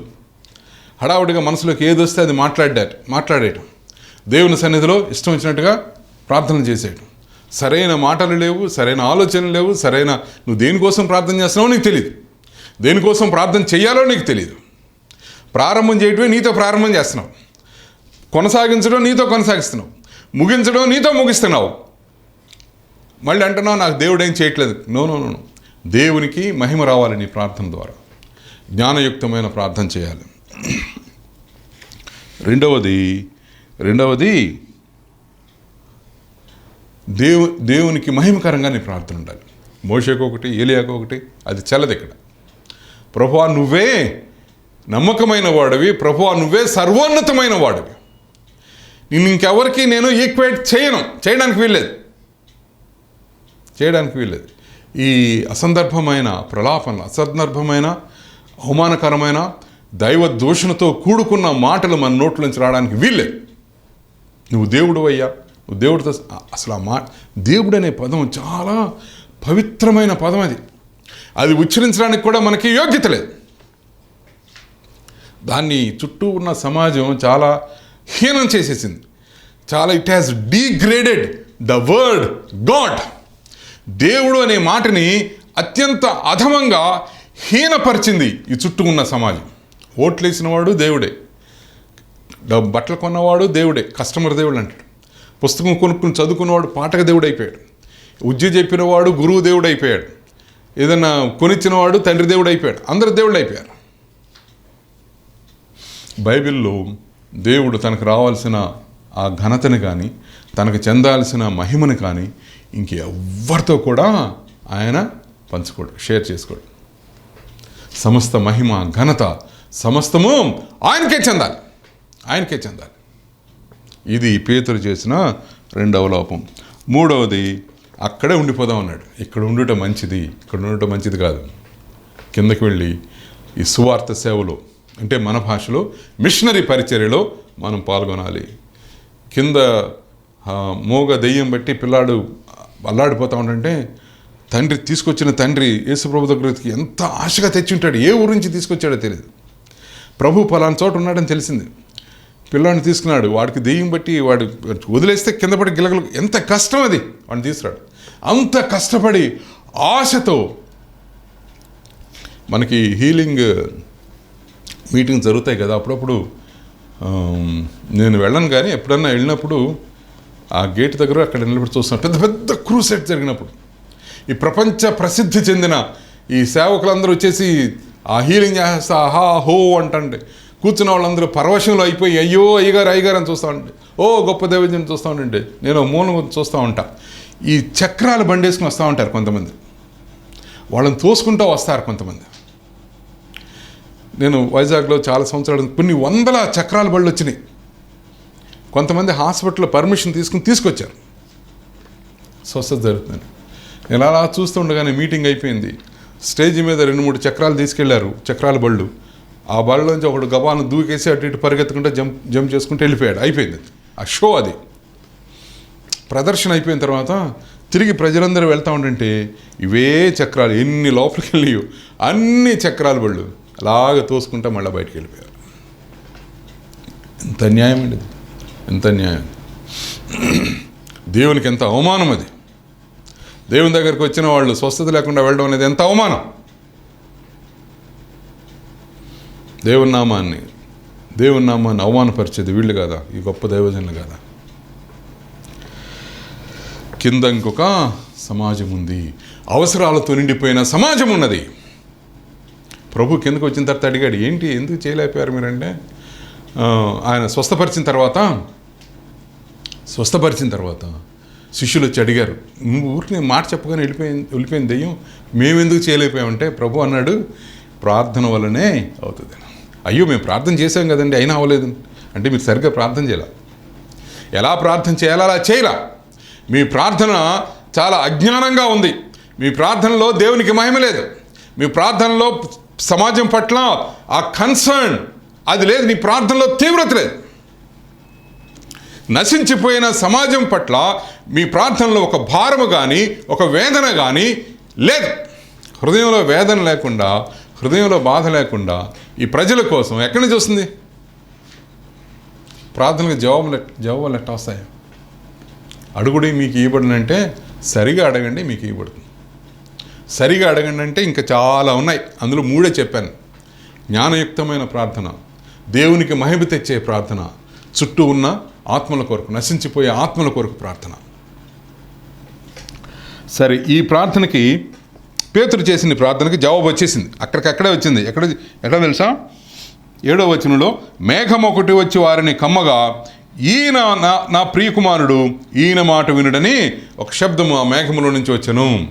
దీన్ని 2 విధాలుగా అర్థం చేసుకోవచ్చు. ఒకటేంటంటే, ఈ ధర్మశాస్త్రం ప్రవచనాలు ఇవన్నీ చదువుతూ ఉన్నారు కదా, అవన్నీ ఆపేయండి. ఆపేసి ఇప్పటి నుంచి మీరు ఈయన మాట వినండి. Listen to him. ప్రభువు మాట వినండి. ఎందుకంటే ఈయన నా ప్రియకుమారుడు, ఈయన లోకానికి వచ్చింది ధర్మశాస్త్రాన్ని ప్రవచనాల్ని నెరవేర్చడానికి వచ్చాడు, ముగించడానికి వచ్చాడు. ఇప్పుడు అవి ముగిసిపోయినాయి, నెరవేరినాయి, ఆయనలో నెరవేరినాయి. ఇప్పుడు ఆయన నోటి నుంచి ఏమొస్తుందో అదే మాట మీరు వినాలి. అదే దేవుని యొక్క వాక్యం. అది దేవుని యొక్క వాక్యాన్ని వినాలి. ఈయన మాట మీరు వినండి, ఈయన మాట మీరు వినండి. Listen to him. యేసుక్రీస్తు మాట మీరు వినండి. దీని అర్థం ధర్మశాస్త్రం చదవద్దని కాదు, అంతా చదవాలి, పాత నిబంధన అంతా చదవాలి, ప్రవచనాలన్నీ చదవాలి. ప్రవచనాలన్నీ చదివేటప్పుడు ఈ ప్రవచనాలన్నీ కూడా యేసు ప్రభువులో ఎట్లా ఫుల్ఫిల్ అయినాయి, ఎలా నెరవేరని అని చూసినప్పుడు మన హృదయంలో కలిగిన ఆనందంతో దేవుణ్ణి ఇంకా గొప్పగా మనం మహింపరుస్తాం. ప్రభువు పైనుంచి చెప్తా ఉన్నాడు, వెంటనే వచ్చేసింది. వీళ్ళ మోషే కొరకు, ఏలియా కొరకు, ఆ పాతకాలం ధర్మశాస్త్రం కొరకు, ప్రవచనాల కొరకు, పాతకాలం హీరోల కొరకు, చాలామంది హీరోలు ఉన్నారు, అబ్రహాం లాంటి హీరోలు, వాళ్ళందరి కొరకు వీళ్ళ హృదయంలో ఉన్న ఆ భక్తి భావాన్ని దేవుడు తీసేస్తున్నాడు. తీసేసి ఇప్పుడు ఏమన్నాడంటే, ఈయన మాట మీరు వినండి, listen to him, is my beloved son, ఈయన నా ప్రియకుమారుడు అని చెప్పి ఆ మేఘంలో నుంచి ఒక శబ్దం వచ్చింది. శిష్యులు ఆ శబ్దానికి కలవరపడిపోయి కళ్ళు మూసుకుని లేచి చూసేసరికి ప్రభు ఒక్కడే ఉన్నాడు, ఇంకేం లేవు. నీ గుడారాలు ఇక్కడ కాదు కట్టేది, కింద జనాల మధ్య కట్టు, మందిరాలు కట్టు, మందిరాలు నిర్మించు, సంఘాలు నిర్మించు. వాళ్ళు కిందకు దిగి వచ్చేశారు. కాబట్టి మన ప్రార్థనలో సరైన జవాబు సరైన సమయానికి సరైనది రాకపోవడానికి 3 కారణాలు: జ్ఞానయుక్తమైన ప్రార్థన లేకపోవడం, రెండవది దేవునికి మహిమ, సరైన మహిమని ఇవ్వకపోవడం, మూడవది మన సంఘాలే మనకి చుట్టూ ఉన్న లోకాన్ని పట్టించుకోకపోవడం, చుట్టూ నశించిపోతున్న లోకాన్ని పట్టించుకోవడం. ఆత్మ సంబంధంగా రోజుకి 1,00,000 మంది చచ్చిపోతూ ఉన్నారు భారతదేశంలో. ఆ 1,00,000 మంది కూడా యేసు ప్రభువు లేని సమాధులకు వెళ్తూ ఉన్నారు. శవాలు గంగా నదిలో తేలుకుంటూ వెళ్తూ ఉన్నాయి. ఈ మధ్య మీరు వార్తలు చూసే ఉంటారు, ఎక్కడికో వెళ్ళి తేలిని. ఈ ఎక్కడి నుంచి వచ్చినాయి అంటే, ముఖ్యమంత్రి అంటాడు, యూపీ ముఖ్యమంత్రి, ఈ శవాలు మా శవాలు కాదు, ఎక్కడో బీహార్ నుంచి వచ్చినాయి అంటాడు. భయంకరమైన పరిస్థితులు. ఎట్లా లెక్క పెడతామంటే, ఎంతమంది చచ్చిపోయారు ఎట్లా లెక్క పెడతారు? ఎవరు లెక్క పెట్టట్లా. వాళ్ళకి అందిన లెక్కలు, హాస్పిటల్లో ఎవరు చచ్చిపోయారు, గ్రామాల్లో ఎంతమంది చచ్చిపోతారు, కొన్ని లక్షల మంది చచ్చిపోతూ ఉన్నారు ప్రతిరోజు భారతదేశంలో. ఇలాంటి భారతదేశం కొరకు మనం ప్రార్థన చేయాలి. కాబట్టి ఈ 3 విషయాలు ప్రభువు, ఆ 3 విషయాలు మనం జ్ఞాపకం చేసుకోవాలి ప్రార్థన చేసేటప్పుడు. తండ్రి అయిన దేవుడు ఆకాశంలో నుంచి, పరలోకం నుంచి, ఈయన నా ప్రియకుమారుడు, ఈయన మాట వినడంటే, మొదటిది ధర్మశాస్త్రాన్ని, ప్రవచనాలు, వాటి గురించి ప్రస్తావన. రెండవది యేసు ప్రభు మాట అంటే వాక్యం చదవండి, వాక్యాన్ని ధ్యానం చేయండి. వాక్యాన్ని ధ్యానం వినడం అంటే ఒట్టి వినడం కాదు, ఒట్టి చెవుల్లోకి వెళ్ళడం కాదు, హృదయంలోకి వెళ్ళాలి. హృదయంలోకి వెళ్ళాలి. ఈ హృదయంలోకి వచ్చిన దాన్ని, వాక్యం హృదయంలోకి వెళ్ళినట్లయితే, ఆ హృదయంలోకి వెళ్ళిన వాక్యం తిరిగి లోకానికి క్షేమకరంగా, మేలుకరంగా ఉంటుంది. కాబట్టి ఇక నుంచి మనం ప్రార్థన చేసేటప్పుడు ఈ విషయాలు మనం జ్ఞాపకం చేసుకున్నాం. నేను జ్ఞానయుక్తంగా ప్రార్థన చేస్తున్నానా, నా ప్రార్థనలో దేవునికి మహిమనిస్తున్నానా, నా ప్రార్థనలో చుట్టూ ఉన్న లోకానికి నేను స్వాంతనిస్తున్నానా? చిన్న ప్రార్థన చేసుకుని ముగించుకుందాం. పరిశుద్ధుడైన తండ్రి, నీకు వందనాలు స్వామి, స్తోత్రాలు చెల్లిస్తున్నాం. ఈ వాక్యం కొరకు నీకు వందనాలు చెల్లిస్తున్నాం స్వామి. అనేక సార్లు మేము ప్రార్థన చేస్తున్నాం, కానీ మాకు జవాబు రావడం లేదని మేము కొన్నిసార్లు అయితే ఆశ్చర్యపోతూ ఉన్నాం. ఎందుకు ప్రభు దేవుడు మాకు ఇట్లా చేయడం లేదని ఆశ్చర్యపోతూ ఉన్నాం. కొన్నిసార్లు నిన్ను ప్రశ్నిస్తూ ఉన్నాం, కానీ మా ప్రార్థనలు లోపభూయిష్టమైన ప్రార్థనలుగా ఉంటున్నాయి. మీరు సహాయం చేయండి స్వామి. సరైన జ్ఞానముతో మేము ప్రార్థన చేయడానికి, అది కూడా పరలోక సంబంధమైన, ఆత్మ సంబంధమైన, పరిశుద్ధాత్మ సంబంధమైన జ్ఞానంతో మేము ప్రార్థన చేయడానికి, ప్రభా మా ప్రార్థనల ద్వారా నిన్ను మహింపరచడానికి, మా ప్రార్థనల ద్వారా మా చుట్టూ ఉన్న సమాజానికి మేలు జరిగేట్టుగా ఉండడానికి, మేము ఆ విధమైన ప్రార్థన చేయడానికి మీరు సహాయం చేయండి ప్రభా. వాక్యం కొరకే నీకు వందనాలు చెల్లిస్తున్నాం. ఈ వాక్యాన్ని వింటున్న ఈ బిడ్డలందరి కొరకు నీకు వందనాలు. అందరి అవసరాలు మీరు తీర్చండి. వందనాలు స్వామి, స్తోత్రాలు ప్రభా. నీకు మహిమ ఘనత మేము ఆరోపిస్తున్నాం. క్రీస్తు పేర ప్రార్థించి వేడుకొంచున్నాం తండ్రి, ఆమేన్. శ్రేష్టమైన దేవుని వాక్యం నుంచి దైవసేవకులు రెవరెండ్ కె ప్రశాంత్ కుమార్ గారికి సహవాస హృదయపూర్వక వందనాలు తెలియజేస్తున్నాం. ప్రార్థన చేసుకుందాం. మహాపరిశుద్ధుల జీవాధిపతి యేసయ్య మీకు వందనాలు, స్తోత్రాలు చెల్లిస్తున్నాను ప్రభా. 2 తెలుగు రాష్ట్రాల్లో కేసులు తగ్గుతూ ప్రభా సడలింపుని సంతరించుకున్న విధాన్ని జ్ఞాపకం చేసుకుంటూ మిమ్మల్ని స్తుతిస్తున్నాం ప్రభా. త్వరలోనే నా తండ్రి రాష్ట్ర వ్యాప్తంగా, దేశవ్యాప్తంగా, ప్రపంచవ్యాప్తంగా నా తండ్రి అందరూ కూడా అన్ని స్థలాల్లో సాధారణ పరిస్థితులు ఏర్పడిన తండ్రి అంతటా స్వేచ్ఛను అనుభవించినట్లుగా నీ కృపను పొడిగించవలసిన వేడుకుంటున్నాను. ప్రార్థన టీవీ వారు ముందస్తుగా రికార్డ్ చేస్తూ, వారు టెలికాస్ట్ చేస్తూ యూట్యూబ్ ఛానల్కి అందిస్తున్న కారణం బట్టి ప్రార్థన టీవీ యాజమాన్యం సిబ్బందిని మీరు దీవించిన ఆశ్రయించండి. వారి పరిచయలు స్థుతిపరచవలసిన వేడుకుంటున్నాను. అలాగే యశూర్ మల్టీ స్పెషాలిటీ హాస్పిటల్ గత 3 మాసాలుగా కోవిడ్ కేర్గా సేవలు అందిస్తుండగా 100% 100% అందరూ వైద్య సంబంధమైన మేలుని సహాయాన్ని పొందుకొని సంతోషంగా డిశ్చార్జ్ అవ్వడానికి నీ కృపను అనుగ్రహించండి. ఎంతమంది government hospitals, private hospitals, medical doctors, nursing staff, sanitary staff ప్రయాసపడుతున్నారు, ప్రతిఫలం దయచేయండి. వారు కూడా కావలసిన భద్రతను అయ్యా మీరు అనుగ్రహించవలసిన వేడుకుంటున్నాను. అధికారులకి తగిన జ్ఞానాన్ని మీరు కలుగు చేయమని వేడుకుంటున్నాను. అందరికీ అన్ని వయసుల వారికి వ్యాక్సిన్ అందుబాటులో రావడానికి మీరు సహాయం దయచేయవలసిన వేడుకుంటున్నాను. త్వరలో మూతవేయబడిన మందిరాలు తెరవబడి ఆత్మసత్యాలు నీ సన్నిధిలో ఆనందించి ఆరాధించే భాగ్యాన్ని మీరు అనుగ్రహించవలసిన వేడుకుంటున్నాను. పోస్ట్ కోవిడ్ ఎఫెక్ట్, కోవిడ్ బారి నుంచి ట్రీట్మెంట్ తర్వాత కొంతమంది కోలుకొని స్వస్థత పొందుకొని మేలుని సంతరించుకొని ఆరోగ్యంతో ఉంటాడు ఆనందిస్తుండగా, మరికొంతమంది పోస్ట్ కోవిడ్ ఎఫెక్ట్గా black fungus, white fungus, yellow fungus ఈ విధంగా సైడ్ ఎఫెక్ట్స్ గురవుతున్న పరిస్థితులు మేము చూస్తున్నాం తండ్రి. కనికరిస్తున్నాయా అయ్యా, అవి మళ్ళీ స్ప్రెడ్ అవ్వకుండా పూర్తిగా తండ్రి సబ్సైడ్ అవ్వడానికి సహాయం తెచ్చాడు ప్రభా. థర్డ్ వేవ్ చిన్న బిడ్డల మీద ప్రయోగాలు ఉంటాయని అధికారులు చెప్తున్నారు ప్రభా. దయతో కనికరించండి. థర్డ్ వేవ్ విజృంభించకుండా పూర్తిగా మీరు విధ్వంసం చేయమని అడుగుతున్నారు. ఈ స్టెయిన్ దశలు మార్చుకున్న వైరస్ పూర్తిగా అంతటా కూడా అతను నిర్మూలన చేసిన అతన్ని సమూల నాశనం చేసి ఈ వైరస్ని మా అవిధేయతలను బట్టి అనుమతించిన దేవుడుగా మీరే అంతం చేయడానికి అధికారం కలిగిన దేవుడుగా సర్వాధికారిగా మీ ప్రేమను ఉనికిని మరోసారి కనపరచవలసిందిగా నీ కృపను పొడిగించమని ఉదయకాలం ఇండియా అబ్రాడ్ ఆన్లైన్ వర్షిప్ సర్లు పాల్గొన్న ఆత్మీయులందరూ కూడా అతన్ని శారీరకంగా ఎంతమంది కుమిలి కృంగిపోయినారు అనారోగ్యంతో వారికి స్వస్థతను క్షేమస్థితిని మీరు కలుగు చేయమని అడుగుతున్నాను. హాస్పిటల్స్ ఉన్నా, హోమ్ క్వారంటైన్స్ ఉన్నా సంపూర్ణమైన స్వస్థతను ఆరోగ్యాన్ని అనుగ్రహిస్తున్న అతన్ని మానసికంగా నలిగి క్షోభ అనుభవిస్తున్న బిడ్డలకు మనశ్శాంతిని మీరు కలుగు చేయండి, ప్రశాంతతను కలుగు చేయండి. ఆర్థికంగా చితికిపోయి నలిగిపోయిన బిడ్డలు అతన్ని ఊరటను కలుగు చేయడు ప్రభా. అయ్యా ఉజ్జీవాన్ని ఉత్తేజాన్ని మీరు కలుగు చేయమని అడుగుతున్నాను. ఆధ్యాత్మికంగా పరిస్థితుల కారణాన్ని బట్టి విశ్వాసంలో ఆధ్యాత్మికంగా సందగిలిపోయిన ప్రతి ఒక్కరిని అతన్ని రివైవల్ గొప్ప ఉజ్జీవాన్ని మీరు కలుగు చేయమని అడుగుతున్నాను. మా వ్యక్తిగతమైన జీవితాలు, కుటుంబాలు, పరిచయం ద్వారా మీరే ఘనత మహిమ ప్రభావం పొందుకునమని ఈ ఉదయకాలం ఇండియా అబ్రాడ్ ఆన్లైన్ వర్షిప్ పాల్గొన్న ఆత్మీయుల ప్రత్యేకమైన ఆశీర్వాదం తెచ్చి ఘనత మహిమ ప్రభావం పొందుకుని యేసుక్రీస్తు ప్రశస్తమైన నామములో స్తుతించి కీర్తించి ప్రార్థించేమగా వేడుకొంచున్నాను తండ్రి. ఆమేన్. పరలోకమందున మా తండ్రి, నీ నామం పరిశుద్ధపరచబడుగాక, నీ రాజ్యం వచ్చునుగాక, నీ చిత్తం పరలోకమందు నెరవేర్చున్నట్లు భూమి మీద నెరవేరునుగాక. మా అనుదిన ఆహారం నేడు మాకు దయచేయం. మరలా అపరాధం చేసిన వారిని మేము క్షమించినట్లు మా అపరాధము క్షమించుము. మమ్మల్ని శోధనలో తెగ దుష్టుని తప్పించుము. రాజ్యము, శక్తి, మహిమ నిరంతరము నీవైనవు తండ్రి. ఆమేన్. తండ్రి అయిన దేవుని ప్రేమ, ప్రభువైన యేసుక్రీస్తు కృప, పరిశుద్ధాత్మిక అన్యోన్య సహవాసం ఇండియా అబ్రాడ్ ఆన్లైన్ వర్షిప్ సర్వీస్లో పాల్గొన్న ఆత్మీయులకు, హాస్పిటల్లో ఉన్న, హోమ్ క్వారంటైన్ ఉన్న, ఏ రకమైన కురిగిపోయిన స్థితిలో ఉన్న దేవుని కృపలకు పాత్రులుగా స్వస్థతను సంతరించుకొని క్షేమస్థితిని కలిగి ఉండాలని కోరబడుతున్న, అభిలషిస్తున్న ప్రతి ఒక్కరికి ఆయన ప్రేమించే బిడ్డలకు సదా తోడైండునుగాక.